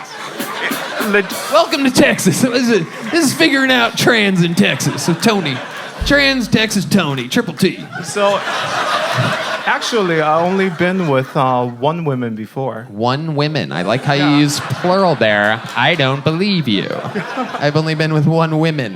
Did it identify as multiple women? No, she was an exchange student. Oh, look at you. You really are goddamn American. Look at that, just pounding out an exchange student. She got her citizenship, and I guess I wasn't as successful as she wanted, so it didn't work out. That makes sense. So you put your wiener in her pee-pee hole? No, she's a girl. Right, but I'm saying you put your penis in her vagina? Used to, yeah. Right. I've already forgotten what direction you're going in. Right. Which way's the transition? You used to, but now you don't. Why don't you? You can't. I don't think having sex with your ex-wife's vagina is part of the alimony. So it was your wife? She was my wife at one point. This is great. We're like we're figuring out a riddle while doing an interview at the same time. Well, Tony, the reason why I don't put the penis in the vagina is because it's my ex-wife. Oh, look who's back! Famous homophobe, D Madness. Just in time. Just in time for your worst nightmare, D. We've been missing you. We've been missing your scoffs and earplugs for minutes over here. You're gonna love this one, D. I'm excited. Well, let's just say we got a she madness trying to turn into a he madness or some shit like that. The other way, but yes. Have you practiced your woman voice yet? I actually looked into it today. But let's hear. How many of you want to hear a little bit of? All right, here she is, Chen. Everybody. Oh, so hard to be woman. I'm more American than I am Asian. I was doing laundry the other day, and I'm like, oh, this is so much fun because I'm a lady. I love being lady. I'm gonna cook spaghetti better than the other guy. I sell lo mein noodle out of my pants. All right, I'm sorry. We'll edit that out. Don't cancel me. No, it's fine. I'm sorry. It's pretty funny. I'm sorry. Well, and look, I actually haven't been practicing my woman voice. Oh. And let's hear it, though. Let's hear what you think. Come on, let's just try a little bit. I can't do it. It doesn't work because it only works. I was born in the dark. I am a woman. Ladylike. I'm a druid. No, Tony. I'm trying to. Tony, my women voice only. Right now, my women voice only comes out when I have sex. So. Oh shit. So I can't All right. really. Michael, shove your helmet up his ass real quick. D Madness is officially freaking out. That's if you're wondering. He doesn't have a mic on, so I'll keep you guys posted. Downstairs, damn. You might still be. You know, It's true. It's true. Tony. Okay, so Chen, so your lady voice only happens when you're having sex. Yes, unfortunately. Okay. But what else? What else is happening? What are some things you do? Or you do you overly get dressed up as a woman? You have like dresses and stuff. Not publicly because I don't want to make people uncomfortable. You don't want to make people uncomfortable. I'm like a really considerate. Yeah, but you're really pretty. Let me ask you this. Hold on a second, because you just said something really interesting. You just said you're a considerate trans. Yes. Right? So are you saying that other trans people are inconsiderate for for being so blatant and overly annoying about their stance on everything? You think that they're being inconsiderate? You, with your powerful voice in the absolute field? Well, the way I see it is that until I become passable, I'm not going to push myself on people. Okay. Yeah. And why do you think so many other unpassable people try? I'm here. This is the interview. Idiot meets trans person live. Well, egg roll into a rice ball? No. It's something like this. It's actually really hard to be a guy if you think about it. Because I've been saying that my whole life. I've been really struggling with it. Yeah, go on. Now you're talking. Because so I know it was hard to be a guy, but I didn't have the words for it until I saw this channel called Ho Math on YouTube. It's actually pretty good. Okay, I know. Tell us more. Go on. Ho Math? Ho Math. Yes, it's good stuff. And he mentioned that so for when and this is almost too simple, but for guys value looks, value like personality, and then maybe share some hobbies, right? But for women, when they look at guys, your ability to provide goes on the nice value, but your ability to be mean but also be dominating goes on the bad boy scale. So for a man to be desirable, they both have to have the ability to provide, but they also have to have the ability to dominate and also make her feel, I guess, wanted, I guess. Yeah, and I was thinking the same thing. That's really fucking, you're right on. And it's one of those things where once you become trans, where you look at the world from both the men's perspective and the Okay, I'm going to be honest with you. I almost said dude, but I stopped myself. I got so ADHD during your explanation of that I literally started thinking about the song ADHD from the guy that makes spaghetti out of his, what he called industrial size apartment, which I'm pretty sure is a fucking janitor's closet. Okay. I love it. Any other fun facts about Chen that we should know? Well, there are actually plenty. So when I was in the audience, like everyone here, I made a promise that I wanted to be good on stage, because I saw the bases here, and then oh my God! No! Wait! Oh my God! What is about to happen right now? Because look, comedy is the antitoxin to social media, if you really think about it. Because if you look at social media, people are like having fantastic lives all the time, right? But in comedy, people bomb a lot of times. So you realize that life is not as good as social media, but it's also not as bad as, stand-up comedy. Transitioning's complicated. Shit. Yeah, it really is. It really is. But well, Chen, a very, very interesting interview. I'm going to give you a big joke book because I like the interview. Thank you. Fun stuff. Here you go. Ooh, catches like a man. Shit. There goes Chen, everybody. You're going to get a gel blaster as well. Absolutely. She bows. I don't know if you guys noticed that. There's a little Asian left in her. All right, we're going back to the bucket. Make some noise for Sam Castillo, everybody. Sam Castillo.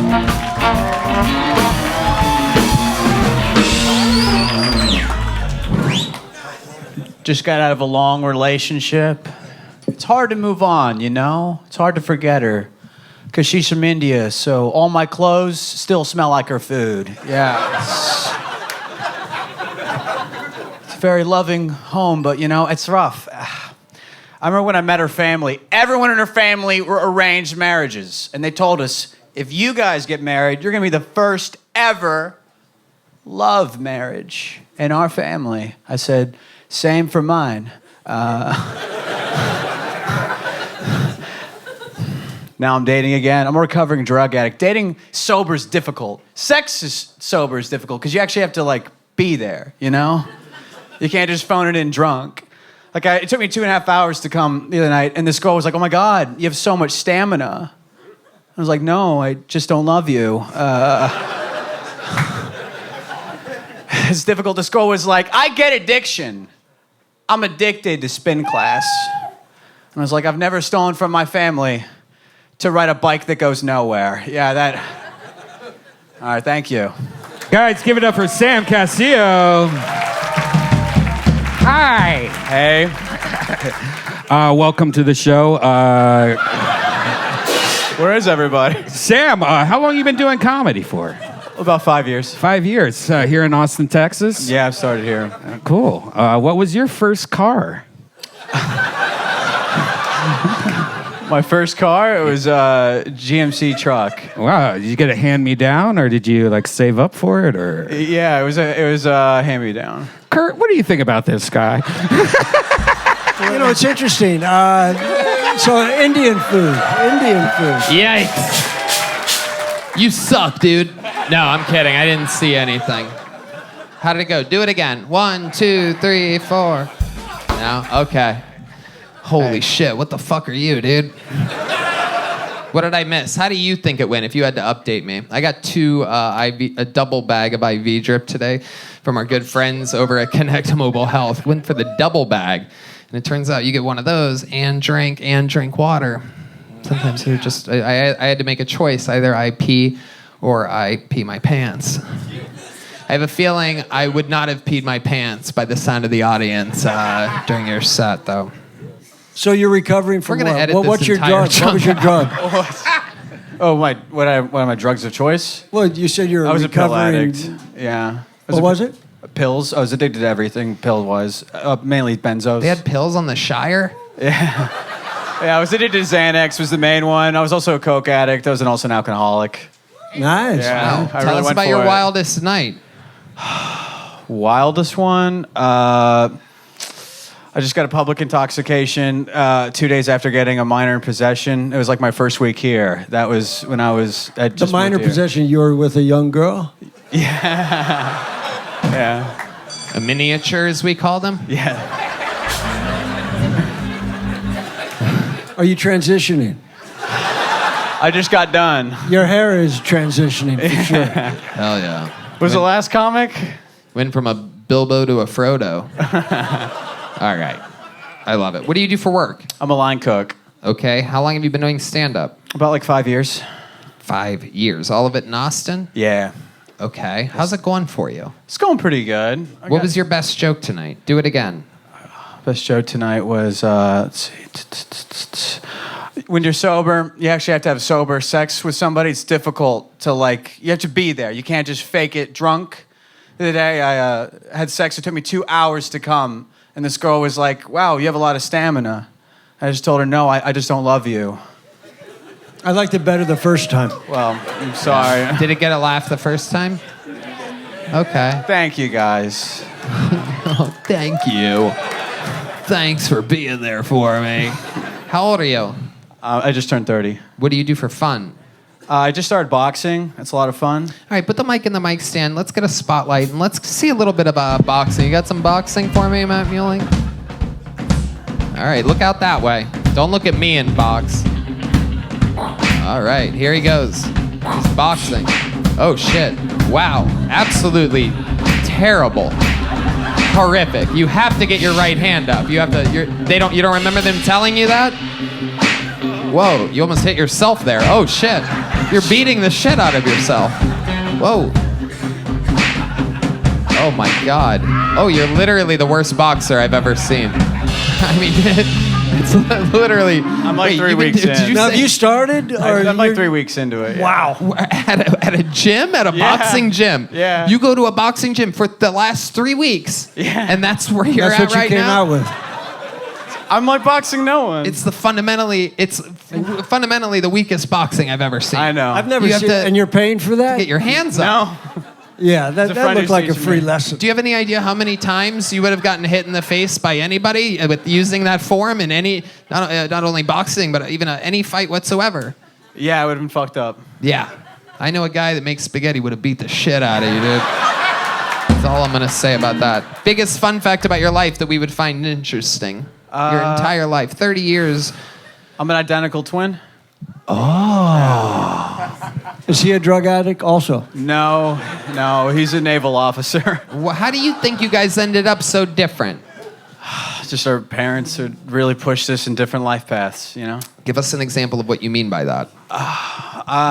My dad's just like he had to like go to court-ordered anger management therapy. He was just a real crazy guy. I was like his therapist. He just kind of like... Do you get angry now too sometimes? Now, 30 years old, you think you have a little spark of that in your... Yeah, I work on it. Yeah, what's the last time you got really angry? Can you tell us about that? Did you hit someone like... I'm gonna show you. Fucking nay. Do you have any idea how much lower I can keep my hands? Come on. You fight like the Notre Dame logo. Come on. Sucker and succotash. Do you want a piece of this? Huh? Well, blow me there. All right. What the fuck was my last question? Oh, last time I got really angry? Yeah, come on, tell us about it. I had like a bit of road rage. I have a bit of road rage problem. But I mean a specific time, a good angry time. I guess I fist fought my dad recently. Well, a couple months ago. Fist bumped? Fist fought.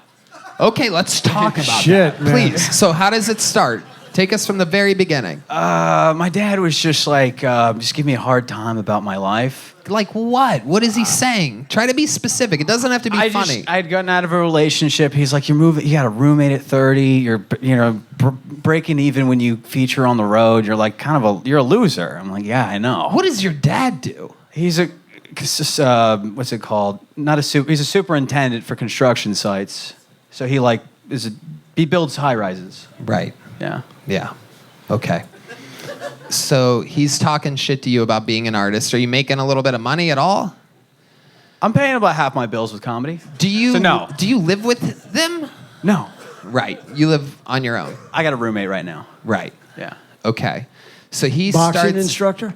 What's that? Is your roommate a boxing instructor? No. So he pays the rent. His half. He's a teach you how to therapist. fight. Okay. So, your dad is telling you that you're just breaking even, featuring on the road, blah, blah, blah, blah. Right. And you say what? You never chased your dreams, Dad. Well, he was a failed actor, so I told him, you're a failed fucking actor. Oh, by the way. Oh, if you guys don't know, because I know there's some Texans here, maybe you don't know this, but if you're a failed actor, there is nothing worse in the world than being called a failed actor. Like it is like it's an unbelievable thing. A failed actor is a rare bird because they have to depend on other people to hire them for a specific thing. And a failed actor with a failed son. I mean, fuck. Yeah, exactly. It's a fucking... Exactly. That's when it starts adding up. You just fuck.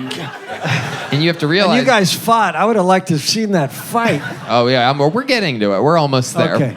But let me just tell you, because I know this, but like failed actors have a thing where like they go their whole lives, so they'll see fucking movies with great actors, and they think to themselves, I could have done that. What kind of look does he have? He's got like a jet black mustache. I'm half Mexican, so he's just got like full hairy forearms and like it looks Right, like El so- Chapo. He's very chubby. Oh, okay. Very Yeah. chubby. And he really tried to act for a while. He tried hard. Yeah, he was like a stage actor, like was a thespian and whatnot. Went to college. And now for he's it. a construction superintendent and you're Yeah. chasing your dreams. Yeah. It's okay. So you called him a failed actor and then he Right. lunges at you? He told me I was gonna die alone. Ooh, I love that one. That's actually one of my favorite insults to use on my children that I hate. Yeah. I'm kidding. I don't have kids, but I would. If you were my kid, I would say that. Thank you. Okay. He says you're going to die alone. And then what do you say to him? I just was smart ass. I just go, I'm gonna fucking die with roommates. You know. It's even worse.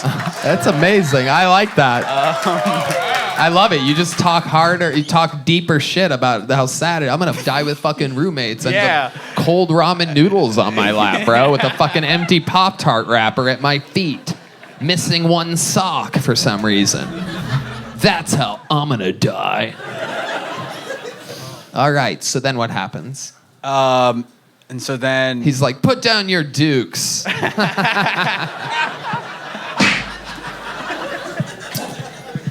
and then my mom starts to like cry, and so we. Oh hell yeah! So then we like get a few swings in, we stop, and we stopped. But the But funny. no one connected, right? Just body shots for sure. Even though your head fully exposed. I mean, absolutely incredible. So when was this fight? It was a few months ago. Right. So you're like, fuck this. Dad got the best of me. I'm going to the boxing gym. I'll be ready next time. Yeah. You and your dad have a rocky relationship. We're good now, kind of. The one that made me push into boxing was I fist fought my brother, and he knocked over the Christmas tree, and so that's why I started boxing. Yeah. So you fought your brother. I also fought my brother. Your twin brother? Yeah. Oh my God! Yeah, a battle of the he Titans. could really fuck me up. Yeah. Yeah. He went into the Navy, and you went into the fucking nothing. Right. Wow. Did he knock over the tree trying to hit you? Yeah, he was pretty drunk. He spun around and knocked over the tree. Fuck. All right, Sam. Well, I honestly have no idea what happened during your set. I went pee for the first time in absolute years during somebody's set, but you're still getting a little joke book. There he goes, Sam Castillo, everybody. I don't think I can do the double bag of the IV anymore before a show. Get a little pee bag under the I think we need a pee bag. Yoni, order pee bags. Thou shalt piss in thy throne from here on out. For I almost soiled my shorts on this day. All right, back to the show. And we're back. Hello, everybody. All right. Redban's saying this should be the last bucket pull of the night, but we started a little late. I don't know. Make some noise for 60 seconds uninterrupted from Bill Rhodes, everybody. Bill Rhodes. Ooh, short as shit, baby. We'll just take this up here. Good evening, everybody. I am Bill Rhodes, the foul mouth teacher. I am actually a teacher, which is kind of fucked up because as a college student, I was absolutely horrible. If you pull up my high school transcripts, you can see that this young lady right here is not the only one with 34 C's in this room.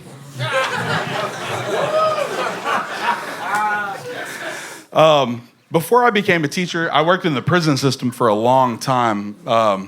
I was a riot team commander, a captain, and I felt like I needed something more like dangerous, something more exciting in my life. So I started teaching middle school. The more I worked with inmates and students, I realized there's a lot of parallels, right? So constantly I heard just constantly bitching about like the cafeteria food, how horrible it was. I was constantly telling them to walk on the right side of the hallway, and the only way to get fired is to fight one or fuck one, right? And even then, I feel like I'd just get shipped to another campus. Thank you. I'm Bill Rhodes. That's my time. Bill Rhodes. Okay. Hi, Bill. How are you? Hey, Tony, how are you? Great. So you're really a middle school teacher? Unfortunately, yes. Fuck yeah. Are you one of like those what's that show? Like Scared to Death or something like that? Like, Scared Straight. Yeah, Scared Straight. Get your fucking shit together. Constantly. What? Constantly. Okay. I love it. Where are you doing this middle school teaching at? In a little big town called Hutto, Texas. I'll Okay. probably get fired for saying that. Thank you. Go Hippos. There you go. That's where I live. You know Hippos, You right? guys are the Hippos? Yeah. That's How the correct. fuck did you know that? That's where I live. Oh. For real. Yeah, like I literally, I live more in Hutto Redban than also has You live- 34 C's. You live in the home of the hippos? Yeah. You're Yeah. a hippo that has Yes. a home in the home of the hippos? Yep. Mm-hmm. Don't tell anybody I was here, please. I mean, it's on the internet. I love it. Okay, Bill Rhodes, how long have you been attempting stand-up comedy? About 2.5 months. Okay. What made you want to start doing this? I have to entertain 7th graders constantly, so I figure if I could, I don't know. I feel like I could juggle on a unicycle, and sometimes kids don't get it. So I had to step up my game and do something better to get the attention of people, specifically kids. Could you juggle on a unicycle? God, no. I'm But fat you as just- fuck. I have no coordination whatsoever. Right. And can I say one thing, Yeah, Tony, absolutely. man? Parallel. It's one word, right? Are you an English teacher? I am a history teacher. Okay. Right. I'm just letting you know, parallel. Let me tell you where the history of the word parallel comes from. You said a parallel. Correct? Incorrect. Say it again. Parallel. Parallel. Parallel. I'm not a math teacher. It's not. Wouldn't be math either. We're going down a lonely road here. I'm not a gym teacher, Tony. I love it. Okay. I'm not an intelligent teacher. Slightly smarter than a C's middle get degrees. schooler. What? C's get degrees. C's get degrees. Okay, absolutely. Mediocrity all the way. I love it. Is that where you're from, Bill? I'm from Taylor, Thrall, in that area, Okay. close to Do you have Hutto. like a motorcycle or something like that? Why do you I look wish. like... I kind of look like someone from Sons of Anarchy buttfuck someone from Duck Dynasty in a Walmart bathroom. There you but go. no. Sure. I Yeah. feel like most of your students will end up in prison. And I would be the So first it's a person full to send them circle. money for ramen noodles. I All love right. my kids. Okay, hold on here, Bill. Let's slow it down. What is your secret double life? Because there's definitely something going on. You have like a leather mask that you wear on weekends or I'm something boring like that? as shit. I'm boring. I have 3 kids that I had custody of for most of my life, and then what happened? Recently remarried. Hold on. Let's just slow it down. You said that you have 3 kids who you had custody of most of your life. You still have custody of them? I do. Oh, okay. All right. Mom had the internet and did other things. What do you mean? She left. And what did she do? Left me with 3 kids. I don't care. Right. You didn't follow up at all? No, my kids are with me. Right. Do you know where she is? She is, I don't know, wherever some guy on the internet was from. Right. How do you know she left you for some guy on the internet? She told you that? Kind of. Right. Tell us more. When I worked at a prison, I worked long nights all the time, and I came home, and one day she just decided she didn't want to be there anymore. So, did she leave a letter or something? No, she was there. She told you in person? Yeah, she was like, I'm out like a fat kid in dodgeball. She said that? Yeah, for real. Were you already a middle school teacher when she said that? I was a high school teacher at that time. Ah. And you were once the fat kid playing dodgeball, weren't you? I am still the fat kid playing dodgeball. Right. Absolutely. Okay, so how old are your kids? My youngest is 15. My boys are, it's my daughter, fucking have one, that's it. And my boys are 19 and 20. Wow, 19 and 20. Are they built like accountant beefcakes as well? My younger son is. He looks like he didn't have a mom, like he fell right out of my ass. Oh. Okay. He looks like he didn't have a mom, you said? Yeah, for real. He didn't. There you go. She left pretty quick. How did you overcompensate for them not having a mom? Did you do some like Mrs. Doubtfire shit at all? I bought a Jeep Wrangler. Okay. No, I used to take my daughter to get like pedicures, manicures, stuff like that. And Just, you know. You're a good daddy. Stepped up. Look at that. He stepped up. That lady said. Was that Chen? Is Chen sitting back out there? It's Chet. Yeah, well, I'd be concerned because if Chet's doing his woman's voice, you know what that means. Oh my goodness, it smells like a Wuhan lab leak back there. All right. Bill Rhodes. Wow, Yes, sir. interesting. So what's your love life like now? What are you into? I'm coming up on my 4th year of marriage. Oh, So, congratulations, you found a second wife. I did. And my wife, she had never been married, no kids. So, like, my daughter finally has somebody to not hate in the house. Interesting. Do you keep your new wife off the internet? I actually question. wasn't big on the internet until I met her. Okay. And then what changed? I became a teacher.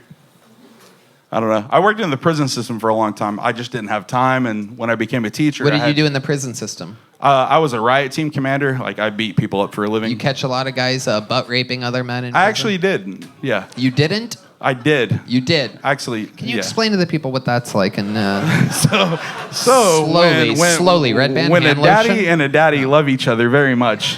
That's parallel. Yeah, parallel. Parallel.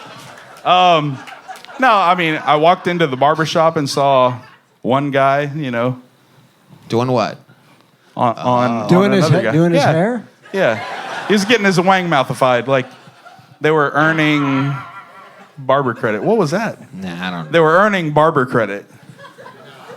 Okay. It's prison talk, sorry. All right. Yeah, they call it barber credit, not blowjob credit. It was a blowjob. He was sucking his dick for haircuts. That's where the money is. Great. Craziest thing you've seen happen as a middle school teacher. Wildest thing that surprised you that you've seen these rabble-rousing kids nowadays up to in the classroom. I had a kid for an entire year fake that he had Tourette syndrome. And he would like yell shit out. Genius! That's gonna be the fucking smartest kid you ever taught. And so I have Oh Tourette. yeah, that's genius. I have Tourette syndrome. Like I used to have like the little twitches and stuff. So like I fell in love with this kid. I'm like, oh, you know, I'm gonna. Oh my God! Yeah, Hold on, not like stop. that. Slow not like down. that. What are his tics? So his tics are like, boy, Ann sure has some big titties. And Stuff like these that. are people in the classroom. I have that tick. In the classroom. Oh my God, he's a genius. Are you For aware real. that he's a genius? I didn't know until after spring Oh, break that when is I the called his smartest mom, and she was fucking like, "What Tourette syndrome?" He works in a barber shop now. Oh my God, this kid's gonna be the president of the United He is. States one day. That's hilarious. He'll be the next old white rich racist rapist in the White House. Oh my God. So he would just Sorry. say things that he wanted to. He would just say things that he wanted to say. Yeah, and he pretended like it was a medical condition. And not only did he not get in trouble, but you're like, it's okay. You're all good, buddy. It's okay, Billy. I'm the dumbass that didn't call mom. Oh my God! Was he doing it? Did you end up talking with teachers about it, or were you too embarrassed? Did you? Were you the only one that fell for it? I was his advocate. I was like, I have Tourette's syndrome too, guys. You have to give him a chance. And he was like, let me suck on them titties. That's awesome. Was that you or my the student God. saying that? I'm honestly jealous of this kid that I didn't think of that when I was in middle school. I tried to get him moved to honors. It really is. Yeah. I'm serious. That's a Smart as fucking shit. sign of intelligence. How were the titties, though? Be honest. You're like, okay, suck They on were the 7th grade. titties. I'm not allowed to say. Right. All right. Tell me after. You would be the most ruthless. If there was a video game of pedophiles, you would be the final boss. There's no doubt about it. It's like, oh, you got to deal with Mr. Rhodes, the middle school teacher. Come here, kid. I'm gonna fuck the shit out of you. Oh, 15 years working in prison, then he went to an elementary school. You think you're gonna get through my prison riot experience? Does it hurt when I touch you there? Oh, there you go. Look, he jumps right into it, the son of a bitch. All right, Bill Rhodes. Fun times, my friend. You're chasing a wild dream. We're going to bleep the fucking school system that you mentioned. That's all right. Now I'm trying to get fired. I need something else. Okay, well then we will leave it in. Hutto, ISD. Just be you, man. You're on track. Thanks, Mom. There he goes. Thank you, guys. Bill Rhodes, the everybody. foul-mouthed teacher. All right, here you go. Take one of those. Oh no, you dropped it. Now you got to keep it here. Oh, here. Give me that one back. Instinct. Dropped it. I'm just kidding. Here you go. Bill Rhodes, everybody. There goes Bill Rhodes. Bill Rhodes. There you go. Sorry, I got Tourette's, man. Genius kid. That kid that made up the Tourette's is gonna be here in fucking 14 years killing at 21 years old. Mark my fucking words. All right. Make some noise for your final bucket pull of the night. Tanner Tuttle, everybody. Tanner Tuttle. Very interesting name. Let's see what happens here. Tanner Tuttle. Hey. So growing up, I had druggy parents. I don't know if anyone else grew up with drug addicts or anything. It kind of gives it away, though, when they come to a comedy club, because they don't clap like this. They clap like this. So it really, really sticks out. So, but also, like when I was born, I was a healthy-sized baby. I was 8 pounds, 15 and a half ounces. Right? Decent-sized baby. My parents still tried to fight the nurse and the doctor in that room. My mom's waving a shiver around like, that baby was supposed to be a full 9 pounds. Where the fuck's that other half ounce at? They're my druggies. All right, hell yeah, cool. And it's like, I get it. Like, it sounds bad, but it's like growing up, I always had a roof over my head. We had food on the table every night. We were super proper when we would eat, too. Like, everything had to be in the right order, okay? Your forks on the left, your knife and burnt spoons to the right. All right, that's my time. Thank you, guys. All right, Tanner Tuttle. Hi, Tanner. Hello. Where are you from? Las Vegas, originally Cedar City, Utah. Okay. Now you live in Vegas. For Yes. how long have you lived in Vegas? 4 years. And what do you do for work there? I work at a comedy club. Okay. What do you do at the comedy club? Manager, so just whatever they need me to do that day. Wow. You manage a comedy club. Right, Even yeah. though you look like the corpse of Kurt Cobain. That's incredible. Unbelievable. It just looks like anyone's welcome there. Yeah, I guess so. What do you do for fun living in Las Vegas when you're not working? Oh, man. I like, go to the gym and stuff like that. I enjoy bowling a lot, playing basketball. I Just don't like little believe you. activities. Really? Really? You do those things? Yeah. I bet you're great at basketball, huh? Master of none, I guess. Like, okay. All right. You know. You have a good, like, two-step finger roll layup? Dude, I'm more of like a rebounder, box out. Again, I don't Dude, believe you. If I asked you to box out right now, it would end up like the boxer said he could box earlier. Slow motion, very bad form. Just like that. It was worse than that. All right. Even you had a very much higher. He had got no mixed idea that the face might be a good thing to protect in a fist fight. He's been boxing for 3 weeks. Anyway, Tanner Tuttle, what are you on? Adderall? Negative. I'm a little nervous and stuff, just drinking tequila. Okay. No uppers whatsoever. Negative. Negative. Wouldn't do it in a million fucking years. No chance at all. I mean, you heard about my parents. Nah, I've watched them be druggies. I was like, nah, I ain't doing that. Right. That makes sense. Not doing drugs. Booze is my thing, right? That's your thought. Yeah, That's good. booze and weed. Booze, even if it's from the audience, it doesn't matter. How long you been doing stand-up? 5 years. 5 years? Yeah. Wow. And you love it? Yeah. Oh, absolutely. Okay. And you don't want to say the club in Vegas that you're the manager of? I enjoy it. Would it hurt you or help you to say it? That I don't know. Like, let's skip it then. All right. Tell us something interesting about your life that we'd be surprised to know, other than your parents were drug addicts. I bought a house when I was 21. How'd you do that? Dude, I have no idea, honestly. It was in 2011. I just needed to buy a house. I was tired of paying rent. So I was like, yo, can I buy this house? And they were like, yeah, your credit score is good enough. So I bought a house on my own at 21. What was the down payment? None. What was the monthly payment? Oh, dude, $540, if that, a month. So this was 2011, the market crash. I paid $70,000 for the house. Wow. How old were you when you lost the house?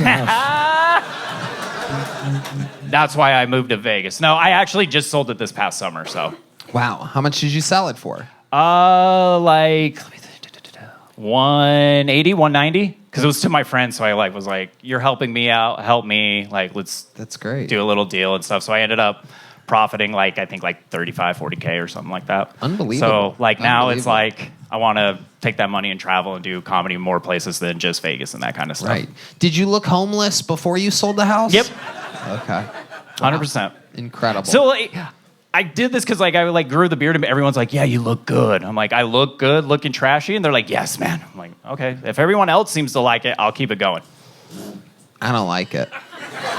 You want I me don't to know go back what you and looked shave like it? before, though. Maybe we could shave half and then do a side by side.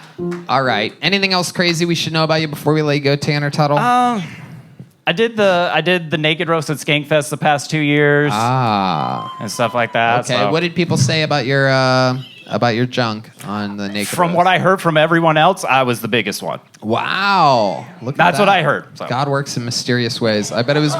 My guess is it was mostly pubes. Yeah. No, I cleaned up for it. Wow. I cleaned up for it, trust me. Then this past year, everyone was like, he was the only one that looked trim. And I'm like, okay, why is everyone looking? But Right. Naked roast. Right. All right, Tanner Tuttle. Well, thank you very much for coming on. Here's one of these. We got to keep it moving. We're running into overtime. Only one person left for this. Only one person can do the job that needs to be done in this very moment.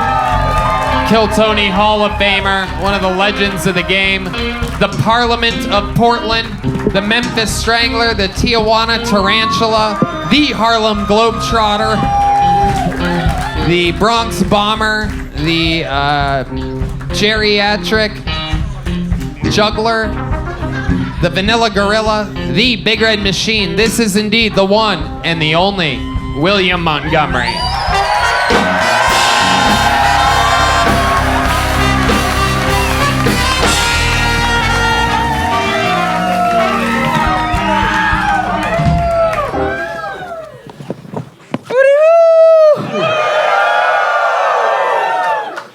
Southwest Airlines is giving free extra seats to fat people who can't fit in a regular seat. If you're so morbidly obese that your fat ass can't fit in a Seagull airline seat, you don't need to be getting on an airplane. You need to be getting on a Stairmaster. With your fat ass. But seriously, you don't need to be getting on an airplane. I'm sure there's a cheesecake factory within driving distance of your house, fat ass. Apparently, Matthew Perry died because he ate too much ketamine. Shit, I ain't ever gonna eat another carrot again.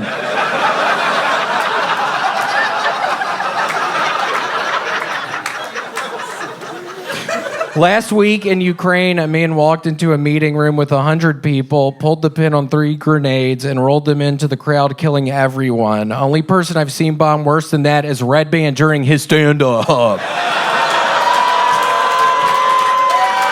He killed 100 people, dumbass! That's a bunch! Okay, that's my time, thank you. 1 minute, 18 seconds. From the great red god, William Montgomery. Very fun, William. The extra seats on an airplane Stairmaster. That's what messed. Honestly, if you're fat though, don't get on the Stairmaster. That's what destroyed my sciatic nerve. Is that true? Yeah, that's why I had to stop working out. I haven't worked out in probably 8 months. I'm starting to get numb in my arm. Who was laughing at that? Yeah, no, it's been 8 months. I need to. Good job, dumbass. But I need to start working out again. Did somebody tell you that not working out would help you with your sciatic nerve? No, it just was hurting so bad. I mean, I have to sleep on my stomach at night. If I sleep on my back, which my sciatic nerve was hurting, it gives me sleep paralysis. I have to sleep on my tummy at night. Can you explain to us what happens when a guy like William Montgomery gets sleep paralysis? Step by step, go right ahead and take us through it. So you're sleeping, you're laying on your back. Where do you normally keep your hands when you're sleeping on your back? So No, just by my sides, kind of, on either side. And then what happens? Oh, yeah. frightening. Like, go ahead, frightening. Yeah, no, but I'm laying on my back and I just kind of wake up and something is wrong because I cannot move anything and I'm just opening up my eyes and I just see this like thing in front of me. Can you and, describe the thing? It's like, remember the creature from the Black Lagoon? Who could forget that? It looks like the creature from the Black Lagoon. No, I can't even really describe what it is. It's literally just a shadow figure. Oh, great job, dumbass. I'm having the fucking set of my life up here right now, man! Holy shit! What I was just saying was about to really take off, dumbass. That's all your fault. Oh, he's pointing at the lady next to him. The guy, wow, they're all throwing that poor lady under the bus. But I think it was the guy on the. Oh, okay. They're just some drunk Texas people. Fuck yeah. Fuck yeah, dude. All right, so William, back at it. Ketamine carrots, love it. Hootie Hoo from the Get, absolutely love it. Hootie Hoo, I was doing a bunch of that in Chicago. I was there this past weekend, and if a joke didn't land, which was, I don't know, 75% of them, it really wasn't a good percentage for me this past weekend. I would just do a hootie hoo, and everybody would respond, and it would really help me out moving forward. So yeah, I was at like 75% just bombing, just nobody, which really was kind of, it messed up my pride a little bit. I was thinking I was making some strides with this whole stand-up thing, and I swear to God, I only like 25% of the shit I'm saying. Can you do one of People the are jokes that didn't go so well for you? Can you give us an example of one of the jokes that were bombing during your headlining set? 7 sold-out shows at a 75% bomb ratio. It's very interesting. So one of them that I thought was going to go well was, so I got high the other day and thought blood was coming out of my ears. It was. These people seem to love that. It's not a fully formed joke at all, but your fans love that. That didn't go well in Chicago? Let me ask you this. Could you hear a paper cup fall during your show in Chicago like we heard here tonight? No, I couldn't. I haven't been around people that rude before. I mean, that's so fucking rude. I mean, come on. It's literally my 5-year fucking anniversary tonight for being a regular on this show. That is true. So you fucked that up, sir! 5 fucking years of this shit, sir, and you fuck it up. How do you feel, sir? Are you okay knowing that you ruined his 5-year anniversary of being on the show? Yeah. Really? Wow. Are you a fan of the show? Do you know where you're at? Did you sign up? No. Right. You're thinking about it? Yeah. You think you have anything you could possibly do that would be funny? Yeah. If I told you to come up here, you think you could do something funny?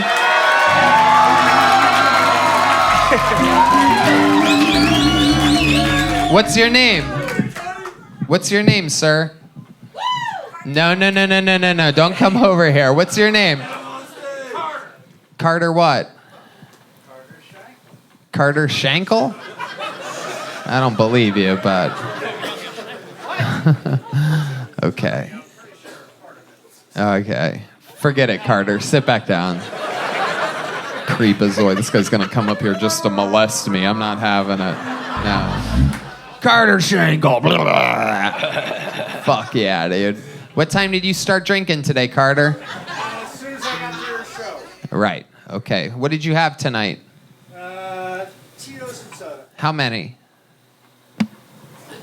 At least 5. There you go. The lady next to you was guessing 5 the entire time. 5 an hour, that's healthy. That's Yeah. It's what America's bred on. heir to the Tito's and- Shankle fortune right there. Fucking Shankles, man. Absolutely. You know. The Shanklins. Fuck yeah. Yeah, the Shanklins. Tennis, bowling, vomit. William, what else is going on in your life? You do any puzzles or anything lately?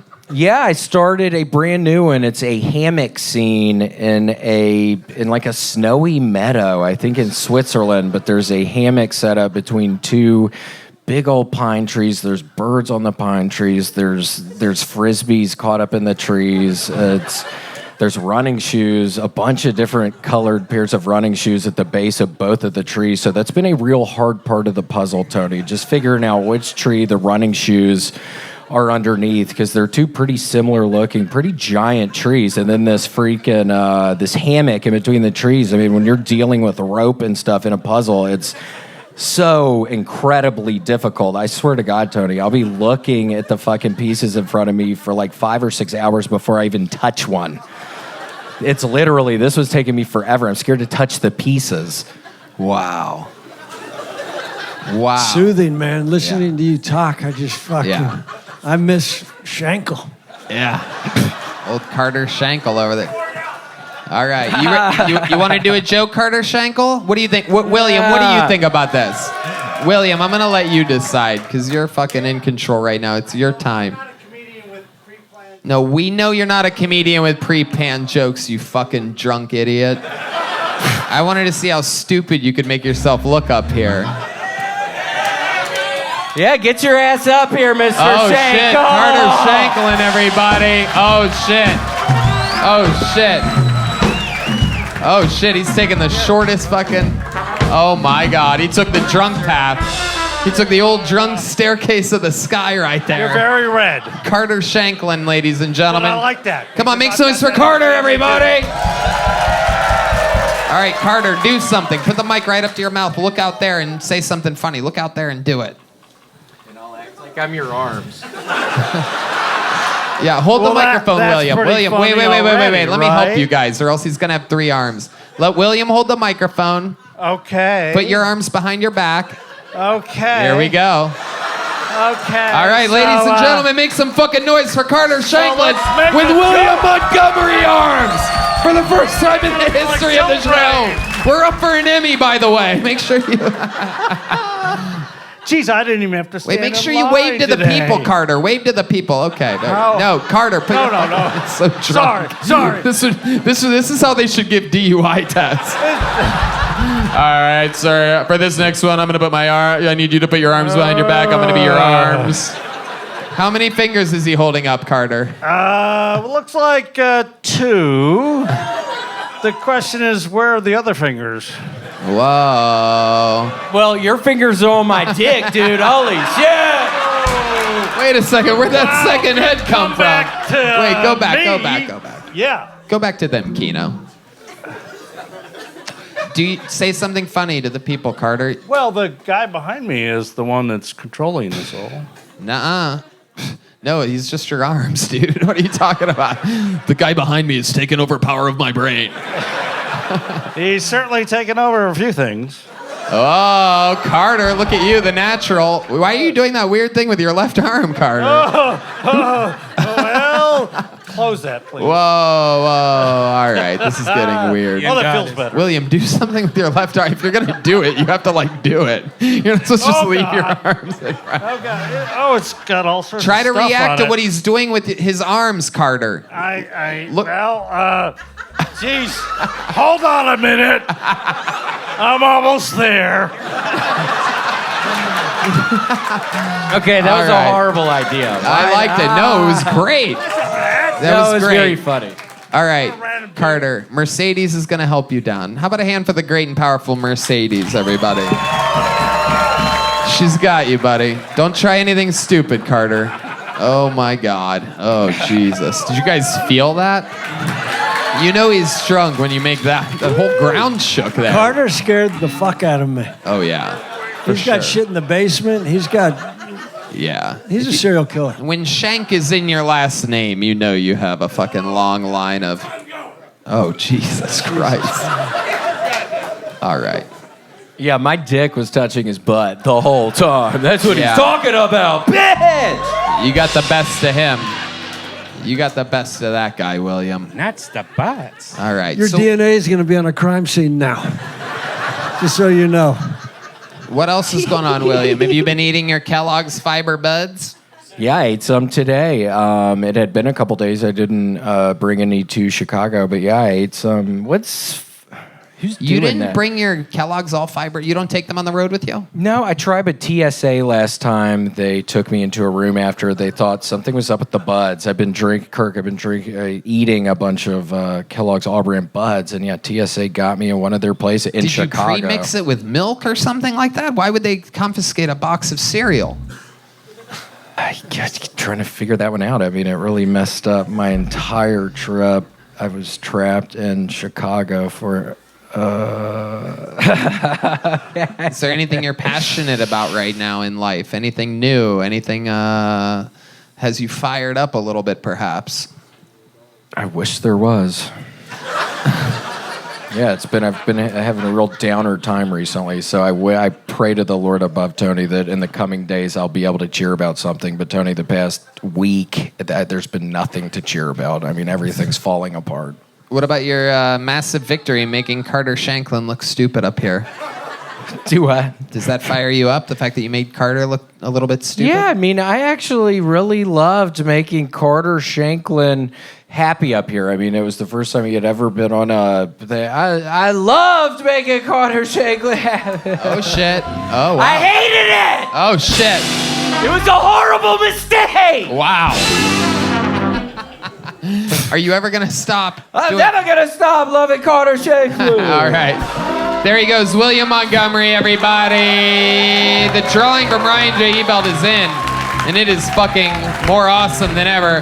Make it loud for the great and powerful Kirk Fox, ladies and gentlemen. Reservation Dogs, Parks and Rec, Jury Duty, out now. Check it out on Amazon. Fucking unbelievable comedian. See him any chance you get. He's still based out of LA, but one of the highly recruited now people we're trying to get him out here. How many of you think Kirk should move to Austin, Texas? If Earl Shankel's got a room, I'll stay there. I think Carter Shanklin's got a fucking outhouse for you, my friend. Look at that. Oh, yeah. Look at that. Fuck. If you like the sound of guys that both pee and vomit at 5 a.m. in the middle of the night, Carter Shanklin. One more time for the great Kirk Fox, everybody. And how about one more time for the best damn band in the land? That's Michael Gonzales on the drums, Paul Deemer on the horns, Deep Madness on the bass, John Deas on the keys, and the great Matt Muehling on the electric guitar. Thank you to Gel Blaster, Red Rose, Yellow Rose, NinjaBuses.com, Hall Law Firm, Awesome Security Guard Service, and Connect Mobile Health. Redban. Check out the secret show at the Sunset Strip, ATX.com. I love you guys. We love you. Thank you. Good night, everybody.